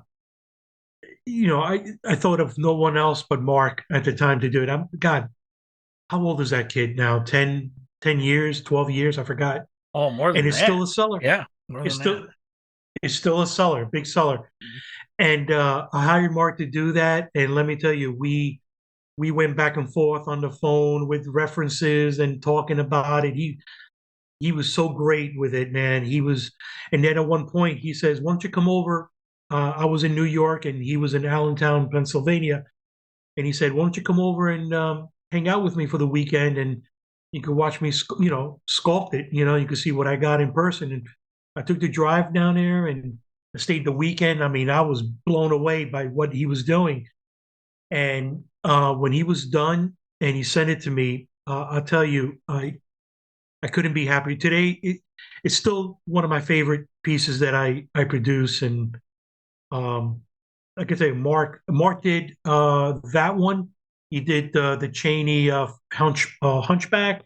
He did the Chaney the Laugh Clown Laugh when he's playing the clown. And obviously when I did the Reagan, I contacted him, and another great masterpiece, man, by his hands. I mean, he does fantastic work. Mm-hmm. But thank you for the kind comments, man. I'm glad you still You still like the Phantom there? Oh no, it's Thank I you. have that one. I have the Mike Hill one, or not Mike Hill one. I'm sorry. The Jeff Yeager? Jaeger one that he did for that Mark from Pestilence has now. It was originally Kid Monsters from the Kong. Woods. I have that one, Oh, okay. Yeah. and then I have the the geometric one. Although it's not a real good Cheney likeness, it just had a And it's weird. nice. It's got it character. had Yeah. it had a cool flow. Yeah. With the tie Yeah. glowing and all that. It And I had do have yeah. the full size figure Phantom with the organ when Jeffrey released that. I did pick that up. And Oh yeah. I think that's Oh, just yeah. a beautiful piece. Yeah. I was hoping that John Alukovic was gonna put out the Phantom and the organ that Yeager did for him. Mhm. I was really looking forward to it. Now he sells it in a bronze, and I mean, I can't afford it, but Right. it's such a I know. gorgeous I even piece. tried to talk to him and said, "Come on, man, put it out in resin." It's Yeah. like, because, yeah, it's beautiful. So It's a beautiful piece. Yeah. How did you It's get into gorgeous. sculpting? Well, I don't do much sculpting. Obviously, I'm too busy, painting, but I tried my hand, well, many, many years ago, again, when I started, I was like, wow, I wonder if I could do this, and sitting in the couch with the translucent beige Sculpey, Yeah. and I remember the first one I did was, I believe, an Igor, Bela Lugosi Igor that you have right behind you there. I think that's a sticker or something, right? Or Yep, there's a magnet. sticker, right? Yeah. And I did an Igor. And that's funny because the first kid that I produced ever, and I don't know how I just jumped into this, but that was many, many years ago. I was with, again, Mike Hill at the Wonderfest. And George Stevenson had Bill Paquette sculpted the Son of Frankenstein that was in vinyl for Geometric. Yep. When George Stevenson had Geometric, and it was 1/8, and I purchased it at the show, and that's where Mike Hill, introduced me to George Stevenson for the first time, and I think at the time he was a lawyer, maybe. George, correct me later Yeah. on. You can call me and let me know, but I think he was a lawyer. And I remember Mike goes, "Hey, Saul here's a cop, and he's like, hey, we're in law enforcement, hey, and I picked up The Son of Frankenstein by Bill Paquette. And during the evening, I approached Mike and I say, Mike, what would go really nice with that Son of Frankenstein and Igor? I said, would you be able to sculpt it for me? And he goes, absolutely. I was like, whoa, Mike Hill's going to sculpt something for me, And that was the first kid that I ever produced was Mike Hill's Igor, and it was a 1-inch scale. I want to go on And record as saying I literally- bought one. I want to go on record as saying I did buy one. Did you? Oh, Yeah, it had thank you. the line art, red line art on the box art. Did you do that? No, box? there was Or did Mike No. do that? no. It was a box art. I think it was in like a brown pencil. Yeah. All right. It You're was- right. Yeah. Yeah. It was a brown pencil sketch, Yes. and it was done by a very, very good friend of mine, Louis Sterling. Okay. Fantastic artist. And when I produced the kid, I talked to him about doing a box art for me, and he sketched that out for me, and it came out really cool, But yeah, that was the first kid, and let me tell you, I sold over 100 copies of that little thing, and it was a good piece. And then after that, I didn't produce anything for quite a while, and then I came across the Phantom, and I did the Phantom. Phantom did very well, and then we continued down the line, and here I am today, with quite a few pieces, So I'm pretty much in my shop, or the garage, actually. I do molds. I'm molding now. I do the molds. I do castings. I paint. I paint for other producers too, for their displays sometimes. Well, And that goes directly to it- what Scott said when we were talking to Jesse a few episodes ago, that if you could teach yourself one thing in the kit producing process, it cuts out some money. It'll save you some money down the road. And here you've kind of cornered all those things. If you're casting, molding, painting, producing, like you're doing it all. So you are the traditional one-man shop of kind of doing that stuff. So Oh Cool. yeah. Oh yeah. The only thing I'll say is that it has held me back from being as quick as I used to be with painting commissions. Because I used to bang these out like this, and with quality. I Yeah. try to give them, I try to give the collectors something that I would like to put on my own shelf. I don't want to just bang it out and go, here you go, pay me. I don't want to do that. Yeah. If that's the case, then I'll hold back and I'll take my time. And if I have to take longer, I'll take longer. But Have you ever stopped to count how many commissions you think you've done total? I don't know. I've been writing them down for the past maybe 4 or 5 years only. I never used to write it down. I was like, let me write this down. So far, right now, and I've been procrastinating in the sense of there's a lot of things going on in my life right now, and there are days that I don't even go in the garage because I can't because I'm juggling so many things, and there's other things that are happening, and so I'm not up to par to what I've done. Let's say last year or the year before, but like I'll say right now, and again, I'm not saying this to brag or boast, but right now I'm up to like 70 commissions that I finished for the year so far. Last year, I think I did It's 149. it's half over, right? 6 months we're in. Yeah, we're in the seventh month So now. 70 Last kits year, in 6 months. Wow. Scott, 70 kits in 6 months. You know what? If that's the case, in 60 months, in 5 years, I could be done with my whole collection. oh, there you go. Come on, let's do this. Yeah. Chop, chop. Let's go. Last year, I think I did 149. Wow. Okay. I think it was. But again, that's a lot of hours, a lot of long hours in there, and the family, accepting what I'm doing, and Right. Right. Yeah. I hear you on that. Trust me. Well, Yeah. and I'm looking at this Let's- Exorcist piece you did from Blackheart with the the two faces and the with Bible Father based and all that. Karras. Yep. and I look at something like that and I go, yeah, that takes longer than just doing a standard Dracula or something. Because I'm just looking at all the detail in that. It's just amazing. It's a lot of a lot of detail. That it's a lot of work on that piece. That's a crazy piece, man. That is a It crazy really is. And that one I painted, with a little more funky colors with the purples and all that to simulate the poster that was referenced from. Do you have a favorite kit It's a great piece. of all time? I'm sorry? Do you have a favorite kit of all time? Jeez. Like not even necessarily one that you've painted. Like when you think of like that's my favorite garage kit. Like what is like?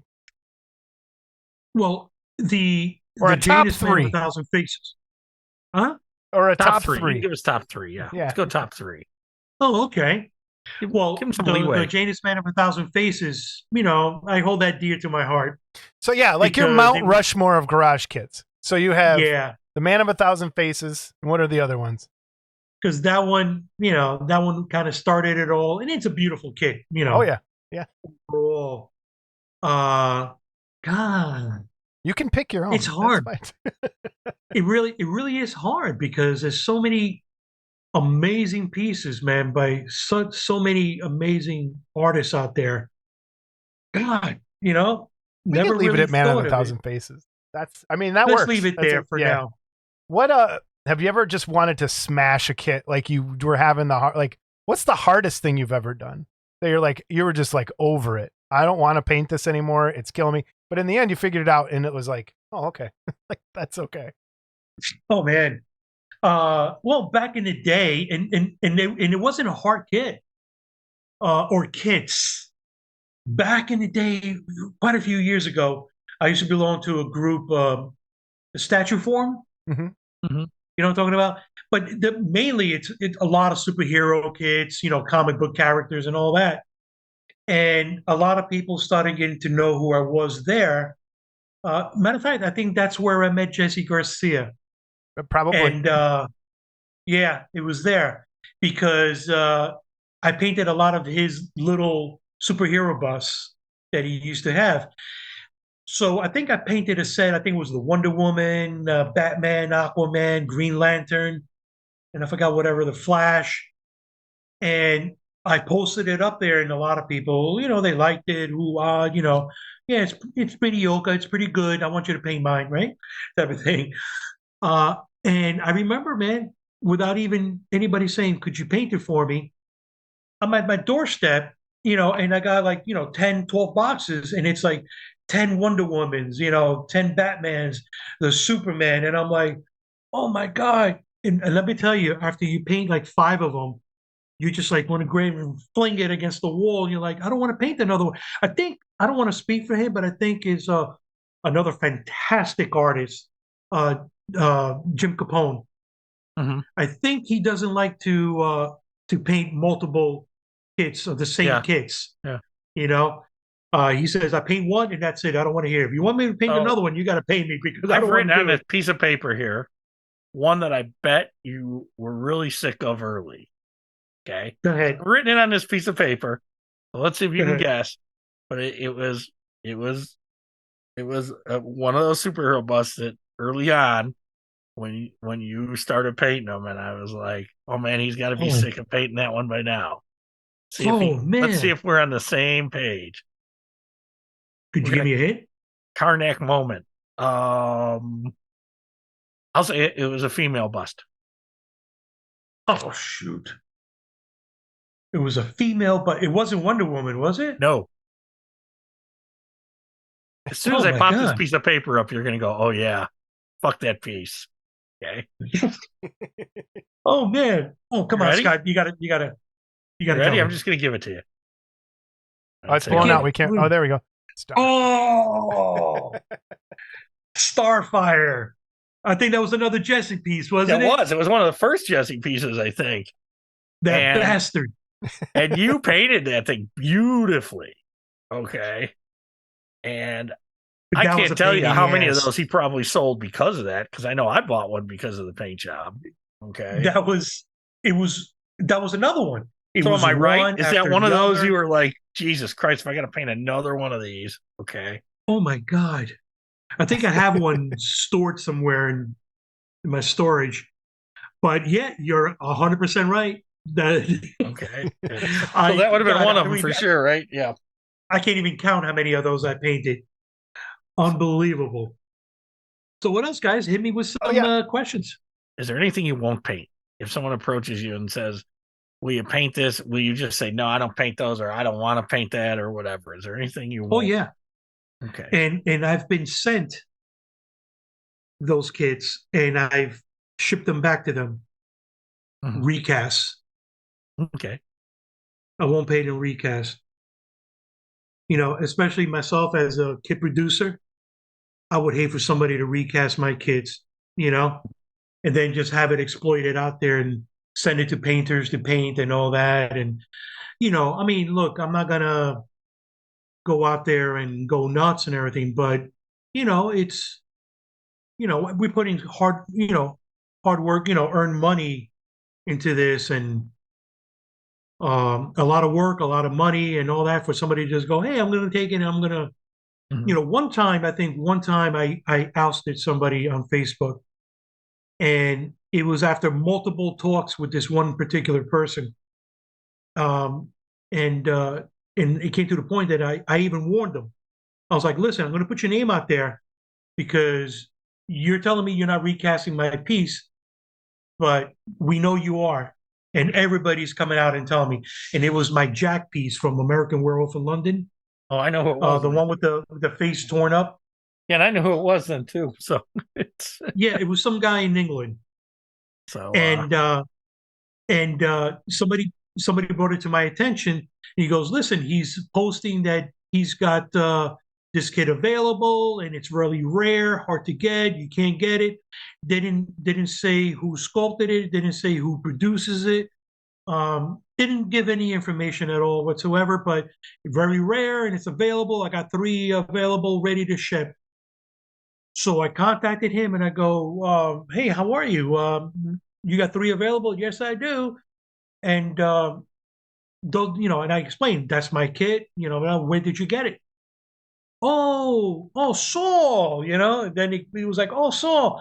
Then it's basically, well, listen, the thing is that, I'm putting it out there, and if I get orders, I will contact you, and then you can send it to me, and I'll sell them here in England. And I go, how about if it's out of production? What if I don't sell it anymore and it's not available? You're putting it out there and you're advertising it without even knowing if it's still available or not. And then you're lying to the mass and you're saying that it's rare, hard to get, hard to find. Mm-hmm. He goes, so where did you get the 3? No, still, no, I was going to order it from you. I said, it's out of production now. How's that? So how are you going to order it? And then he started cursing and yelling at me, and who do you think I am, and all this other stuff. And pretty much I said, take it off, please. And I'm not selling anything to you. Oh, well, I'll take a few, like I'm not selling it to you. And that was like the only time. But then he kept on, he started messaging me, getting a little vulgar. And of course, I'm going to defend myself. And went out there and I just pretty much hey guys, and I'm very subtle. I don't go out there with the cursing and this scumbag and this and that. Yeah, I I hate just those went guys. out and said, I hate beware. those guys that do that. No, but I mean, I always try the nice way first. Try to do the right thing, and I pretty much warned everybody. Listen, be careful. If this guy's selling you the Jack Goodman bust, it's not his. It's not. I don't sell it to them. It's mine. You could get it here if you like. If not, It's gotta suck though. I mean, I'm sure some people that have sent you recast had no idea either. Okay, I mean, that's what I always thought, and that's why I'd never, like, how dare you? That I've always like, hey man, I'm sorry. I opened up the box. I noticed it was a recast. Look, you got to understand. I've been in the hobby for a long time. I know it's, this transaction is just between me and you, but it is a recast, and if it ever comes out or something, I don't want my name to be, Yeah. No, that's good on you, man. Yeah. And it's hard to police that sometimes when you get a box of stuff. Then you have to go and research, is this legit? So it's hard. But sometimes they just, you right away know if that's what it is. Oh, yeah. Absolutely. So are there any kits themselves you won't do, or any subject matters you won't do, or anything like that? Or were you pretty much... No, I mean, I'm not, believe it or not, I'm not really heavy into doing styrene kits because they take much longer. Mm-hmm. Because of the seam. I just did that Vampirella. I don't know if I sent you a picture of it. You did. I got it right here. Okay. I just did that X Plus Vampirella, which is a beautiful, it's one of my favorite poses because of Jose Gonzalez, is it, the artist? Yeah. Back in the day, we were younger. They had that door poster that they used to sell in the back of Famous Monsters magazine. And I always loved that particular art piece, that image. And X Plus knocked it out of the park, So I was asked by a friend to do it for a friend of his, and Frank Whisper, actually. Mm-hmm. And I did it for him. And of course, it took a little longer because I have so much commission work, and I constantly contacted him, I'm so sorry, thank you for your patience, and I do that with a lot of clients, It's all about communication, but it took a lot of work, and I think it came out pretty good. But I was going to ask you about this piece, makeup tips, like anything with tips on makeup, like how to do makeup on a face. Like her eyeshadow is like spot on the awesome. female. Yeah. Oh yeah, that's the old Fisher, the Dave Fisher way pastels. There you go. Yeah. Do you have any? You seam a styrene kit different than you do a garage kit? Do you have a different technique? I mean, because it's got to be a nightmare. Okay. Well, yeah, that's what I mean. I'd rather not do styrene kits, like I said, because I don't know, it's a little different for me, and I guess I've gotten used to doing the resin kits that it's become so much easier. It's like second nature now. Styrene's more about building than it is anything else. Like that's like it's clipping, sanding, puttying. Yeah. 100%. Yeah. I actually used Bondo for the seam lines. Okay. And I had to do like three coats of it. It's first coat and sanding, second coat sanding, third coat sanding. I actually talked to my buddy Mark Worthling, great guy, another Oh, that amazing guy. guy in the hobby. No, he's not. He's Yeah. a bastard. Do you know what He's he the did to worst. me? He's the Don't you worst. know what he did to me? Oh, wait, here What did comes he do? Scott's sob story of idea He stealing. took my damn idea and ran with What it. did he do? Bought his wife a diamond with the money he made off of it. Okay. And the cheap bastard made me pay for mine.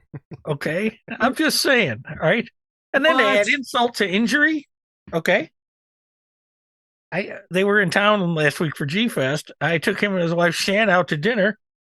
And that cheap bastard got Tyrannosaurus arms. And I ended up paying the bill too. So, He was a T-Rex. Yeah. Oh yeah. Yeah. So it's a Mark Rex. I don't know. Listen, Scott, it must be you because every time him and I go out to dinner with his wife, he pays. He is a cheap bastard. I think you hit the nail on the head. It must be Scott. No, It's gotta be Scott. In all seriousness, I love both of those. They're He great actually, him and Shayna live about a half hour from me, people. Okay. which is great. For anybody that don't know out there, I grew up in New York. After Cuba, we went to New York and lived there all my life. And 2 years ago, we moved to Florida, which is fantastic. Let me tell you, what a different lifestyle, different life. Even though I'm not a big fan of the heat, I do like the cold. But let me tell you, it's a different life. It's a different world here, man. It's so much more relaxing, and I'm 10 minutes away from the beach. Literally 10 minutes away. So, do you have to air condition beautiful. your garage to work in it? I do, man. I do. Jesse Garcia gave me a good idea to use what is it called? A mini something. What? God, I'm went blank. It's an air conditioner, but it gets attached to the wall. A mini split. It gets attached to the wall, and there's a unit outside of it. So you have to drill a hole, but you got to get an electrician in and all that. I still haven't done it, so I have a large window unit in there. But man, it could get hot. So I wake up early in the morning. Before I even go to the bathroom, I run into the garage, turn the thing on all the way high, and by the time I, freshen up, have my coffee, my breakfast, I go in there. It's nice and cool. But Jesse gave me that idea with the mini split, and he says, "Man, it's like a freezer in there if you put that thing on." So I'm going to invest on that thing because I spend more than half the day in that garage. Mhm. But that garage could get hot, man. Let me tell you. Let's talk about Jersey Fest. Jersey Fest. Give us a little like you're involved in the history of Jersey Fest, so give us, just a little promotion for Jersey Fest coming up. Oh, and how it came to be and your end of that, and sing the praises of Jersey Fest. Absolutely. Well, I'm glad it's back this year again.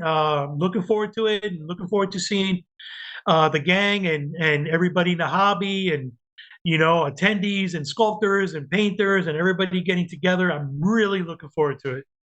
Because with the pandemic, it was put on hold, unfortunately, but we're back again, thank God. But it all started quite a few years ago, and it started at my good friend Dave Tamacchio's house. We normally go to Dave's house all the time for barbecues and get-togethers and watch old classic horror movies, and sometimes I'll drive down there and spend the weekend with him and his wife, amazing, and his kids were, we're all close. We're like family. And one year he said, "Hey, I'm going to invite a few guys over. We go to my basement. I mean, his basement is like another apartment." And he said, "Yeah, we're going to get together." And I got a spider coming down. Hang on. Try to get him out of the way. Oh, hey, buddy. Don't get bit. No. All right.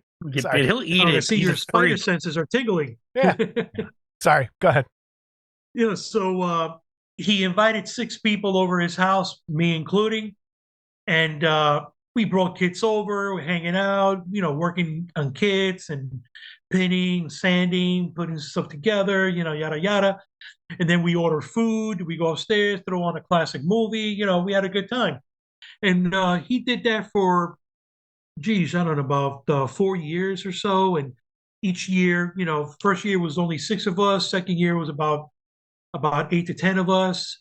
The third year was like 15 of us. And then, well, the last year, 60 people in his house, I think it was. Oh wow. Okay. And I remember Vinny from Resin Crib was there. Fritz, remember Fritz was Yep. there. Robert Tundy, all these guys. I think Mark Van Tine was there. Was Ken Yeah, Kelly he at that was one? there. Was Ken Kelly at that one too? I remember seeing a picture that Ken Kelly was at one of them. No, I don't think he was there. Okay. He was at one of them Yeah. though, wasn't he? Because I remember seeing a remember. picture. I could swear I saw a picture with him and he Yeah, was I don't remember Ken yeah. Kelly. Yeah, but I mean, everybody was there. I think Yeah. Mike Allen came. It was a whole bunch of us. They even he even got folding tables out in his basement, and he told everybody, "Listen, you got kids for sale, bring them. If you got stuff that you want to get rid of, bring them. You never know who might want to buy them, you know." And then at the end of that night, he announced to everybody there at his house. Like I said, I think it was around 60 people, if not more. And he said, "Listen, guys, next year I'm thinking about making it into a show." And the following year, it was a show. I think it was at I forgot what school it was, Princeton, somewhere in Princeton. And they used the gym. And I taught a class there also upstairs above the gym. There was another big room, and we did the class there. And it was a great time. People came, whole deal. And one thing led to another, and he got a hotel. It got bigger, and the following year it got bigger and even bigger, and became the Jersey Fest that we know today. And then he handed the reins over to Rob Saloni. Rob Saloni took it over for a few years, and this year we got Giovanni Zoloza and his beautiful family taking over Jersey Fest. So we're hoping that everybody could go and have a great time. I think the hotel rooms are almost sold out, practically almost sold out. So it's good. That's good to hear. It's looking really, really good right now, especially with the vendors and all that. This is Giovanni's obviously first year that he's doing this. He's testing it out. So hopefully he gets that support from the hobby community and everyone can go. And obviously, as you know, I'm teaching a class there, the Bela Lugosi Dracula class. It's sold out. So firsthand, I want to thank everybody that's supporting my class and sold it out. I really, from the bottom of my heart, I appreciate every single one of you. And just to let you know, if anybody from my class is seeing this, I also have a little surprise for all of you as a thank you for coming to the class. They're little gifts, just a little Cool. trinket, Yeah. but it's going to be pretty cool. I think you guys are going to like it, and I'm going to give it away. I'm going to sell them on the table, but for you guys that are attending my class, I'm going to give it away as a gift, as a thank you to all of you. And we're going to have a great time. Like I said, I'm going to teach simplicity. It's going to be simple. It's going to be effective.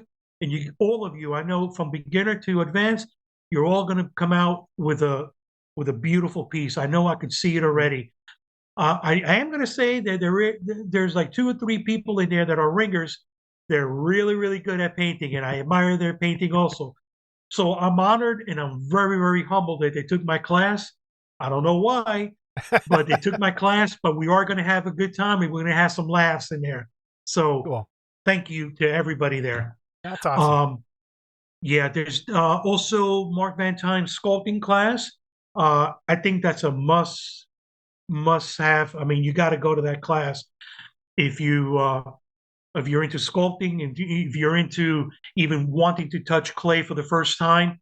If you're an advanced guy, I mean, one thing about Mark Van Tine is that I don't know if people are aware, but he's an all around artist. I mean, this guy, not only could he sculpt, he can paint canvas, he can sketch, he can draw. I was gonna say he can draw this like guy. Man, he is so talented. Paul Gill, I mean, he's with Paul over there. They're partners up. They're partnered up, and let me tell you, I know Paul is so happy, having him there with him and being part of Gilman Productions, with him. Oh, and they're going to be there too. So obviously, but Paul Gill's going to be there with his beautiful pieces and a great table. You said Mark can paint. Mark can also paint kits. I remember when Mark went through and won a bunch of golds with that Spider-Man and I think Scorpion that he did, at that time, so Mark is a great Well, kit painter as what's well. funny is that he sculpted those pieces. It was for Jayco, and it Mhm. was Spider-Man, Scorpion, Craven. It was all on the roof Yeah, scene. I remember that. Yep. Yeah, they're beautiful, and he painted them, and no matter where he took it, he got a gold. Yeah. You know, Cool. the guy. I could tell you, the guy is amazing. He does fantastic work. He's actually doing another piece for me, and yeah, I'm gonna announce it. What the hell? Nice. He's doing a life-size head for me again, and it's going to be the 1941 Lon Chaney Jr. Wolfman, but it's going to be a little different. It's not your typical high school yearbook picture that he's just standing there, with the fangs. He's going to be like the Reagan, lunging a little bit forward and frowning and growling, and the mouth is going to be slightly open. With you can see the top teeth and the bottom teeth, and Yeah. doing that. Cool. So I'm looking forward to that. Cool. Yeah. Cool. And go ahead. No, I want it, but so let me say this right without mumbling. For if anyone wants to buy anything, where do they get a hold of you? Best place to find your kits, best place to give out all your contact info, and then I'll have it all down below. But I want to throw it up here on the screen too. Oh, absolutely. Well, I mean, obviously Facebook, I'm all over the place. I'm probably pissing people off posting my commission pieces there all the time, every other day. And if I do piss anybody off by posting so much, my apologies. Yeah, but let's do double middle fingers. Who cares? But I like to share, and a lot of the collectors that I paid for, they like seeing their stuff posted up, online. So I like to accommodate. Yeah. And also, I'm running a business, so to me, Facebook is practically advertising. And so I like to put it out there. But you could contact me through Facebook. Obviously, Messenger. You can message me through Facebook at any time. If I don't get to you right away, but I always try to message back the same day. Eventually, I will. And also, you can email me at soul62@aol.com. Yes, I do still have AOL. Yes. Another AOL guy. Yes. Oh, God. Yeah. Well, You're like the me. thing You've is had it that since '95 or some shit. You don't want to change your I email. did. Yep. And that's the thing, that I've had it for so long that I hate to toss it and start something fresh. But anyway, Saul62, SAUL62@AOL.com. You could email me anytime. And obviously through Facebook, man. And I'm also on Instagram. It's Saul Alvarez Arts. Okay. So Yeah, we'll have all those links down below. So if anyone's watching and this, if you want to call Saul in the middle of the night, his phone number is no. I'm just cool. Yeah. But listen, guys, both of you, Scott and Jason, man, I can't thank you enough for bringing me onto your show. Thank you for man. being here. We appreciate it. It was great, man. You guys are solid, man, and well, maybe you. I'll But tell you this who's guy over solid. here. Do you want to know who's solid? Jason's mom is solid. Oh, Okay, here I'm we going to go. tell you. Yeah, Jason. She is. She's a pack of muscle, man. He sure is. Oh yeah. No, I appreciate you coming on, and I've known you a long time, and I know Jason's probably known you a long time as well, but you're one of the early guys. Yeah. There's not many, there's. I love to hear that stuff, Village Comics and stuff like that, because there are people that aren't around that don't remember that. When you get that new AFM or that new Kit Builders or that new Modelers Resource back in the day. Oh my God. It's the first thing you were doing. You weren't going to the articles. You were looking at the ads to see what was there. Yep. And Jason's got a piece right over his shoulder that was, I believe, a Village Comics piece. That's right. The Seinfeld on the couch, right? That was a. I must have painted, God, a dozen of those things. There we go. That's it. Yep. Yeah. I remember buying mine from them. So. Yeah. Oh my goodness. No, guys, he tried to steal mine, fucker, but he finally got one. To steal it. But you're right, Scott. There isn't I mean, if you think back in the 30 years, how many people have left the hobby that were like the thing? But Saul's still here. Like he's been around forever, and it's Oh God, still here. thank God, brother. Hey, But Absolutely. I'm here now, reinvented. Yeah, I'm Scott fighting 2.0. with people, it's I'm gonna get you a hat, Scott 2.0. Scott 2.0. Well, maybe about 3.8, but Yeah. about 350 is what it is, I think. But it's yeah, your mom don't mind when I'm on top of her. He asked for this, Saul. Okay, he God. asked for this. I know. But no, and I've said it before, but a couple cancer operations and a couple Yeah, people man. in the hobby dying that you knew. You start to look at things a little different, and you say, is it You really do. worth it? Is it really worth it? And it's not. It's not. So it's Yeah. For all of us that are still here in the hobby and still trying to make it as strong as it always have been, you do see it differently, man, and you appreciate it so much more when you see people that are either, they're walking away for, personal reasons, whether they're getting older or, things in life, or like you said, passing away. But for all of us that are still here, man, we have to enjoy what we're doing, respect each other, man, embrace what we do, and keep it going forth, because God knows how long this is going to last, so let's make it last, and you guys are doing a fantastic job. You guys are doing great by doing what you're doing, and you're keeping it alive, just like many that are doing online. I go on Facebook and I see all these new sculptors and painters, and I'm one of those painters, and I'm sorry it's taking so long, for this interview, but Oh no, sorry. yes, I admire so many painters out there in this hobby as a painter myself, because I know out there, jealousy exists, not just for me, but in general, you know, jealousy exists, or look what this guy's doing. Oh, I could do better, or who he thinks he is, or whether it's painters or sculptor. But as a painter to other painters out there, I appreciate every single one of you. And I look at your stuff and I admire whether you're a beginner or you're an advanced painter. When you're a beginner, I've seen people getting criticized because they just started. And I go in personally and I always compliment them. Why? Because they're at a stage, a beginning stage, but it's what they can do at this point right now at that stage. Mhm. So you appreciate that and you comment and you critique that in a positive way so they can continue to grow. And a lot of those people, man, have messaged me in the past and even today. And I give out all I can. Any info I can, I give it to them. I'll snap pictures of what primer I use, what glue I use, what airbrush do I like the best, without bringing down all the other airbrush brands. Right. That's what I do.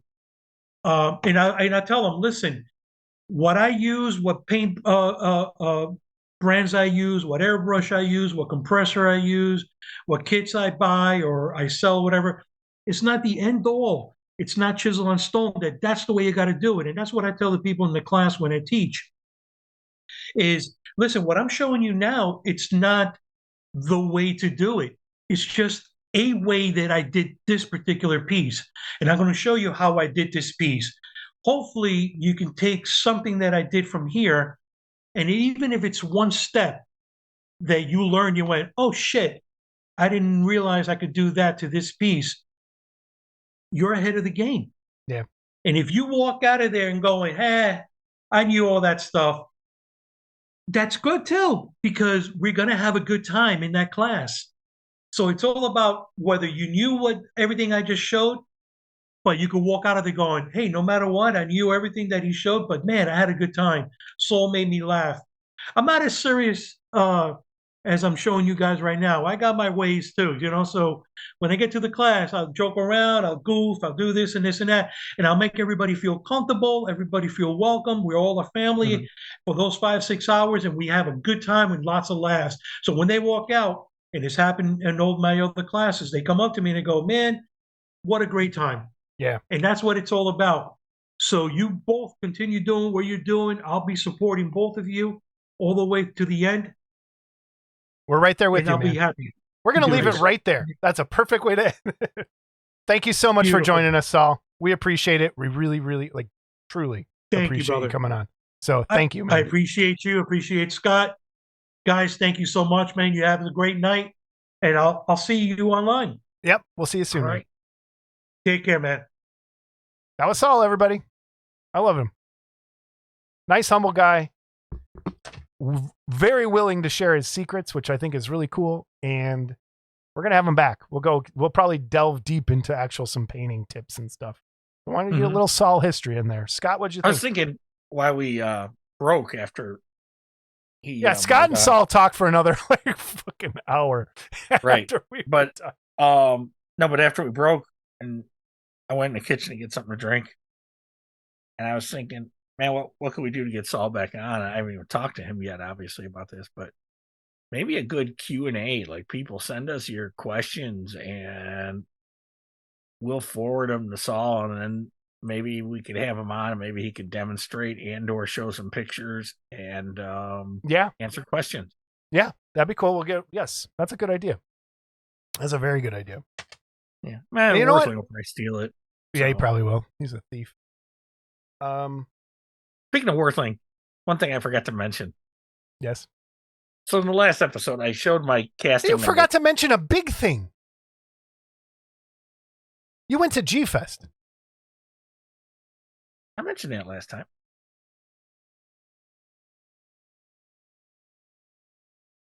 Yeah. No? G-Fest happened after the last episode, didn't it? Yeah. Oh, okay. It was last weekend. Or 2 weekends ago. Yeah. So Scott went to G-Fest, everybody. How about that? I went to G-Fest. What were your thoughts on G-Fest? Was that your first time, or like you had gone before, right? That's like my third time. Third time? I went with you the one time. Yeah. And then I went another time to drop some stuff off to George Stevenson, and then this time. My thoughts. I went last year. One thing, I almost didn't go. And I'm going to tell you why, because I'm a cheap ass. Okay? Yes. All right. It's $35 to get in for the day. Now, I'm going to be honest. I don't know what Wonderfest costs to get in by the day, because I usually either have a dealer's pass or now that I'm doing some work for them, I get a pass to get in as my fee. Yeah. But so I don't know what Wonderfest is for a day. But anyway, $35 to get in for the day. Another $35 to park. Okay. So I'm $70 walking in the door to something that I'm probably not going to buy anything there. Yeah. Okay. And not that there's not some cool stuff, but it's not really a model show per se.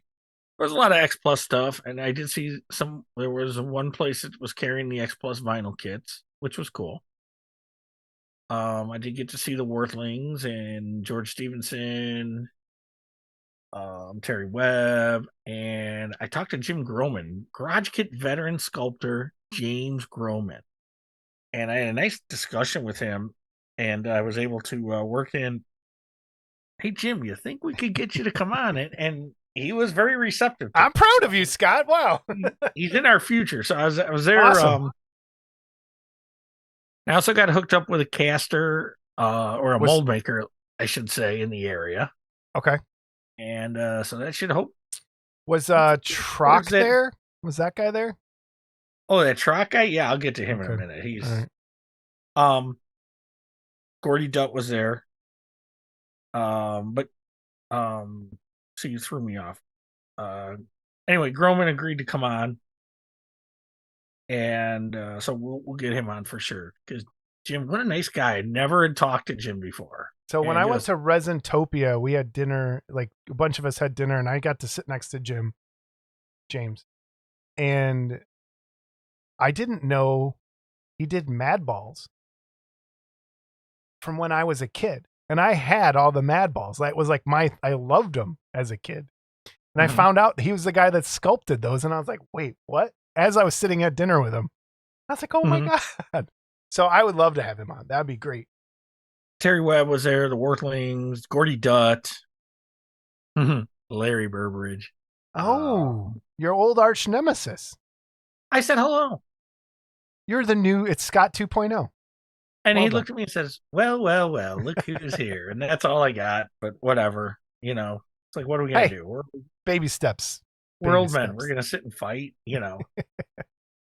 So I was hooked up with a gentleman to make molds, and I have to get with him soon. Hopefully make that big Galuna happen sooner than later. You hear that, everybody? Yep. And Not if that dead. works out, we're going to remold the big Kong too.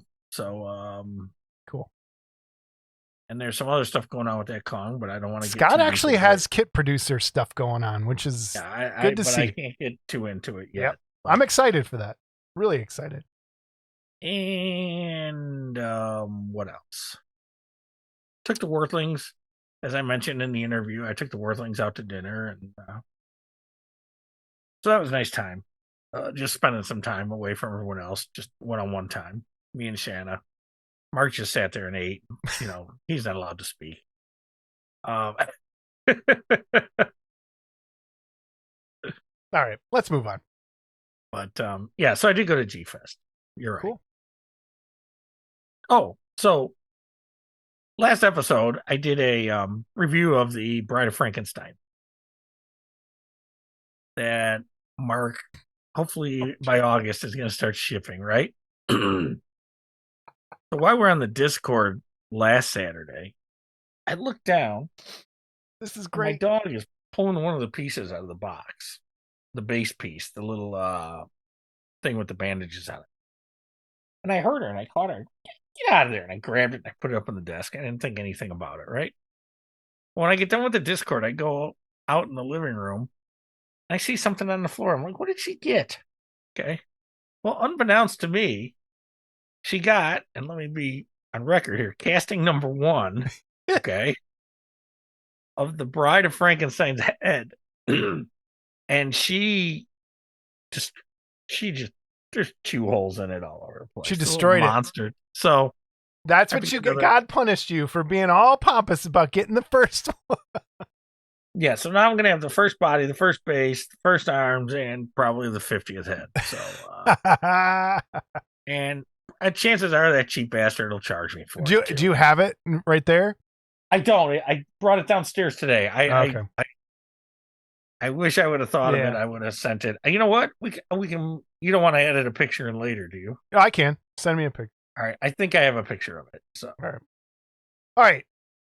Ready? I'm ready. Voicemails, emails, and corrections. First off, voicemail number is 708-816-4299. We have 2 voicemails this episode. We'll get to that in a second. So 708-816-4299. And if you want to send us an email, it is modelclubtv@gmail.com. We got some emails. And they're good ones. They kind of go to some of our discussion from last episode. But before we get there,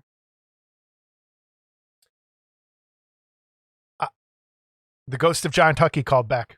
The spirit? I don't know if it's the ghost. It's a spirit. I'll just let it speak for itself. It's me, John Tucky from the grave. Well, fuck me. It's true what they say. No rest for the wicked. You hacked at me spinning in my grave. The hobby truly is dead. A model club kit. You shitting me? I can't wait for Jimmy Flintstone to get his grubby little paws on it. Oh, wait. He even knows better. All right. I'm going to go wander the bowels of Hades in hopes to find some peace and quiet from this bullshit. Oh, yeah. And fuck Jason Walker, too.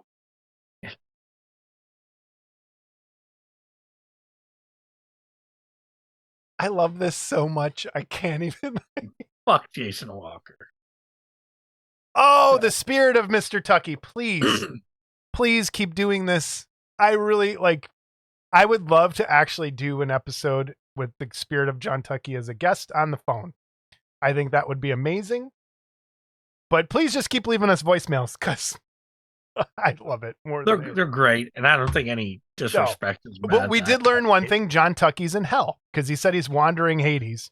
So well, he could just be wandering. Maybe John has a free pass. Do you think you can go from heaven and just wander hell to see what's going on? He's down got there? a dealer's pass. He's got a dealer's pass. So he's good. John's dude. Oh, that's great. Oh, it's so good. Then I have this other voicemail. Here we go. This is Lillian Rose, Jason. You put a new design on my arm at Wonderfest, but you never call me back. You have such a warm, artistic touch, Jason. Shame on you for not calling me back. Bad boy. I've been known to ghost people, so what'd you do? I don't want to go into it. So what do you don't want to go into it? You just got a phone call. I don't know what that is. My ass, you don't know what it is. Who did you draw on? No, I think she was saying I did something to her arm. Like a tattoo or something. Yeah. Or you drew on her or something. I don't remember. Well, okay. So there was more alcohol going on. No, I didn't drink at Wonderfest this year. Is this the girl from Land of the Lost calling you? Uh-oh. I don't know. I'm worried now. Oh, boy. I'm really worried. I hope she calls back, too. Send us a picture of the No, artwork. No, we're done. We're good. We're good. All right. That's terrifying. It's terrifying. All right. Wait, whoa. You're terrified? Yeah. We're the idiot that put your fucking address up. I got a handful of these. Pretty soon I'll have a deck of cards. Okay. Yeah. Oh my God. All right. Emails. We got a lot. We got to get through these emails, and you know how I am with reading. For lack thereof. You go. All right. From Dan Cherney. I think this is a very good email. So how is Dan? I haven't heard from Dan. I know. Dan hasn't sent us an email in a while, and I think quality over quantity is the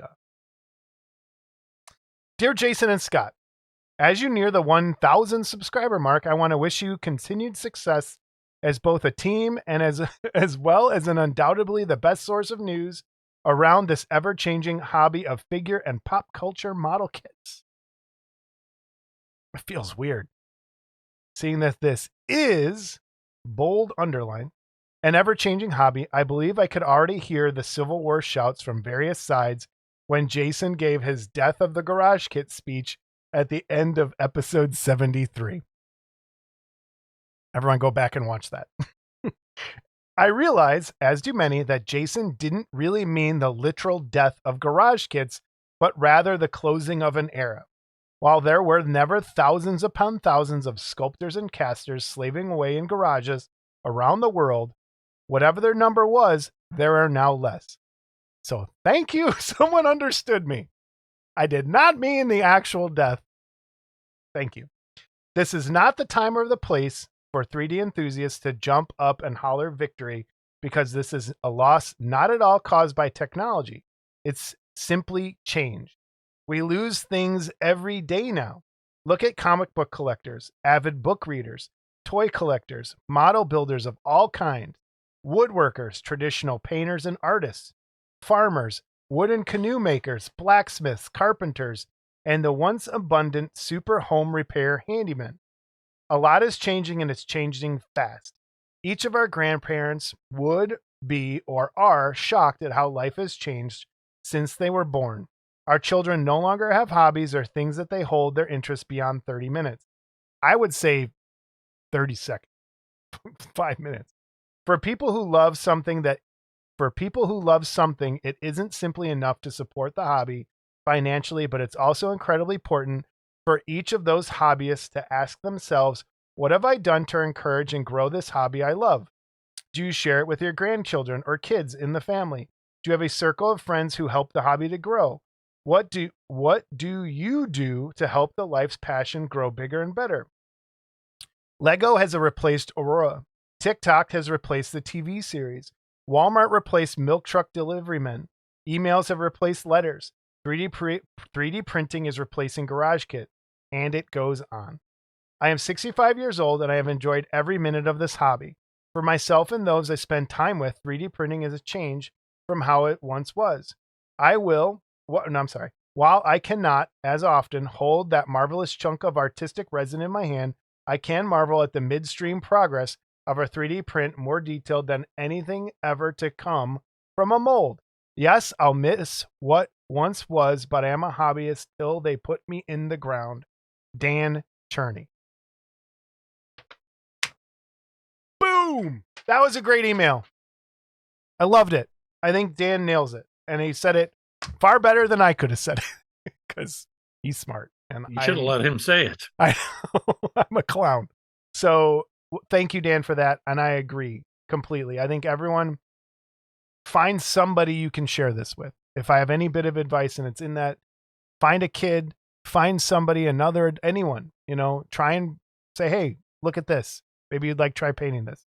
And I think part of when I cut stuff out, I was talking about Warhammer stuff. It's still model kits. It's still building.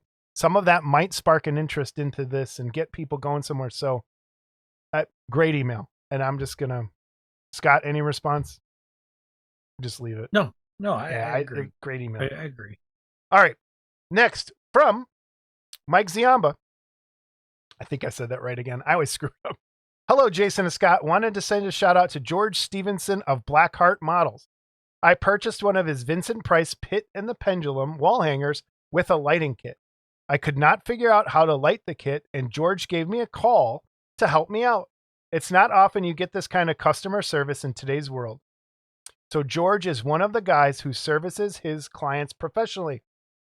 I wanted to comment on a few things to which you touched on an episode or two ago. It pertains to the hobby changing. Unfortunately, the garage kit industry is not alone in how a hobby changes and begins losing participants. The same can be said for the stamp collecting crowd.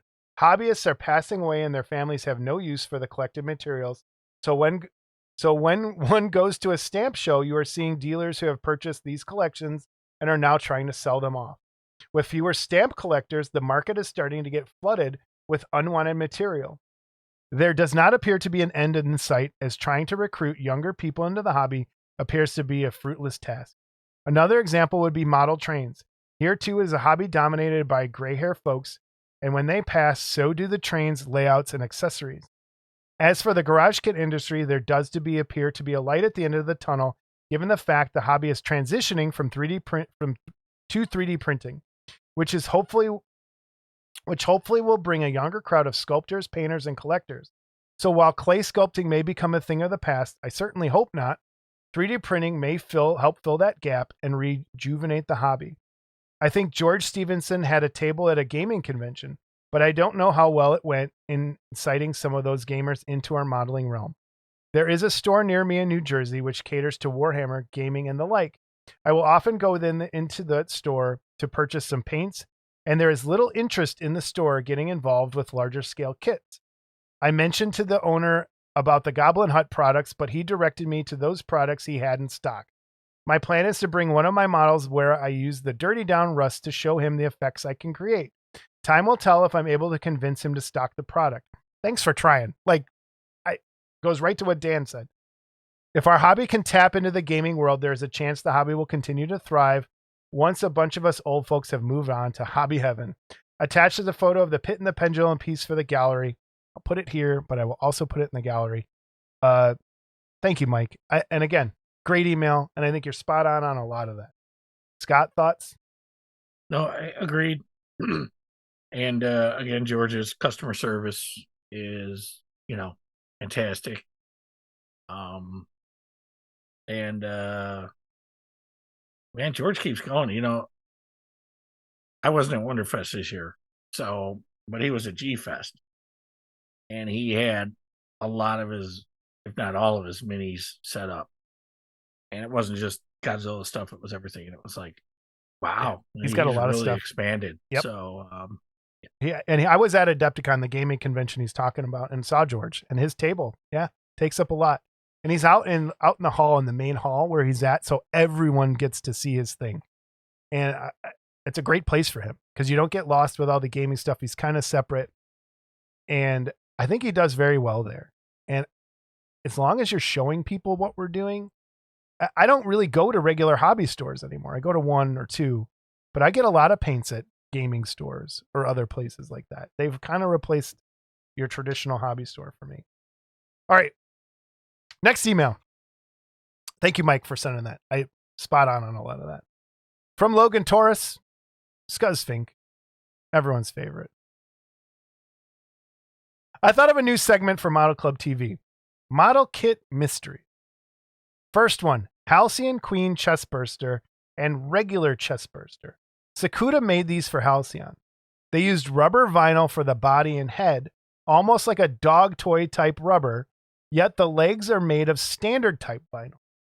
Why do they do this? I had a Queen Chestburster and got rid of it. It's unstable to paint, and I forgot the tail is made of the same material. It wouldn't be that hard to pull out of a mold. If Screamin' could make the werewolf kit and others and no problems, I mean, this is really stupid to make a big model like these two out of rubber vinyl. I think Halcyon should make a different company to make them, or should have used a different company to make them, like Max Factory or Kyoto. I think this is a good segment. And if people could email in mysteries that we could kind of have people answer, because I don't know that answer. And you talked about it the other day when you were talking about the hard vinyl versus soft vinyl. Like those right. Star Ace toys. I had a Godzilla kit that I ended up selling. M1 64 Godzilla. It was a beautiful kit, but it was like rubber when you pulled it out. And it's like, so what do you do? You know, I want to build it, but, and I'm not saying I wouldn't fill a regular vinyl kit with something, but I don't want to have to hold something together and then maybe you put something in there that expands. Now is it gonna stretch? Is it gonna, you know, I mean, I don't. Because I have two Mothra larvae, and I know that because I remember not buying that alien kit because the dome was like flexible, and I think it was made so that you didn't paint it, so that you could see.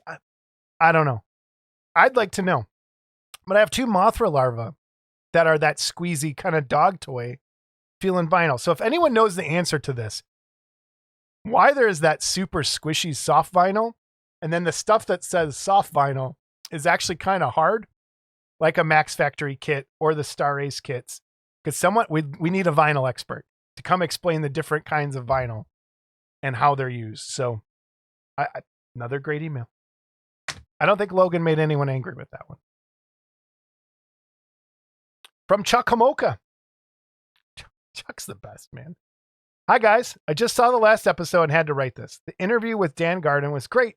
Made me feel bad that I did not stop and talk to him about my own skeleton from Jason and the Argonaut. This was a plastic kit from 2022 Wonderfest that I bought. It was some promotional piece from a Ray Harryhausen exhibit. I too felt like there should be a kit of one of my favorite characters he did. Mine did not come with a shield or sword, so I had to come up with one of them on my own. Hope you show it in your gallery. I'm going to show it right here. Boom. So, thanks, Chuck. Yeah, really cool. I like Chuck's little tidbits he sends me. All right, last email. From Brian Wilkinson. Hi, guys. Just watched the last episode. You brought up some interesting points from the interview regarding nudity in kits. It doesn't bother me much, but I have noticed it's a growing trend in 3D sculpts. I've seen numerous offerings from the normal version, a second partially undressed version, then a nude version. It's like if a kit's cool, then it'll be cooler with boobs. Hold on. If the sculpt warrants it, okay, but a lot of times it seems unnecessary. Just my view. Also, with the talk of Wonderfest, I wondered if is it only the contest? Wait a minute. Also, with all the talk of Wonderfest, I wondered, is it only the contest dealers and classes, or do clubs have a display table? Is it the usual? It's the usual thing in the UK. Sorry, I butchered that sentence. Are there clubs that have tables for display, like other than the judge? So, I think so. Actually, Like, and I could be wrong. It's usually sci-fi guys. Yeah. They'll put stuff out there, displays, props. Yeah.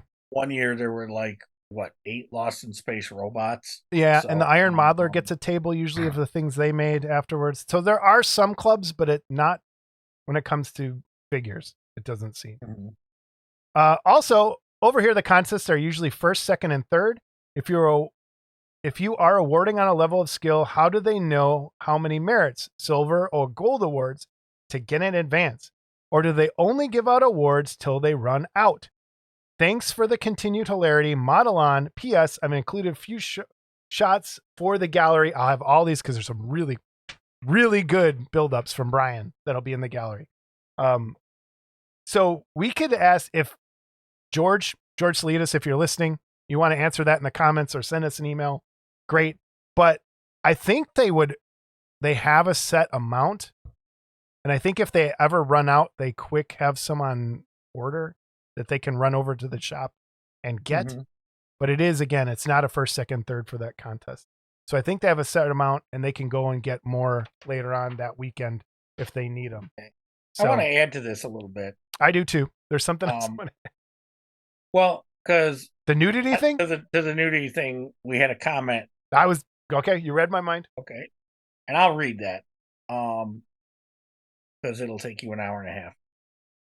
And it was from RC Flex 1. And he commented, love you guys, but when it comes to collecting, we must respect all aspects of collecting. Sexy or nude or whatever collecting is the interest of the collector. But when we start calling people who collect nudes or sexy and any aspects of sculpting, I think he meant to say name calling, but it becomes as bad as people calling us stupid for collecting toys or models. I am a traditional sculptor, and as I always say, you don't like something, you change the channel or the page, and you don't condemn or belittle those that don't like any aspect of sculpture. On that note, love you guys in your channel. Thank you for keeping the community alive. Read my comment real quick. And then Jason replied, totally agree. I would totally fall into the weirdo category for most people. I have on my desk next to my gaming computer a Ray from Evangelion. Okay. Topless with her legs up and just a bandage, hiding stuff down below. And I always get an eye roll from the girlfriend when she walks past it. Well, then keep her out of there. And then he replied the highlight of his day, which is just kind of scary, when he logs into YouTube and sees that we posted a new video.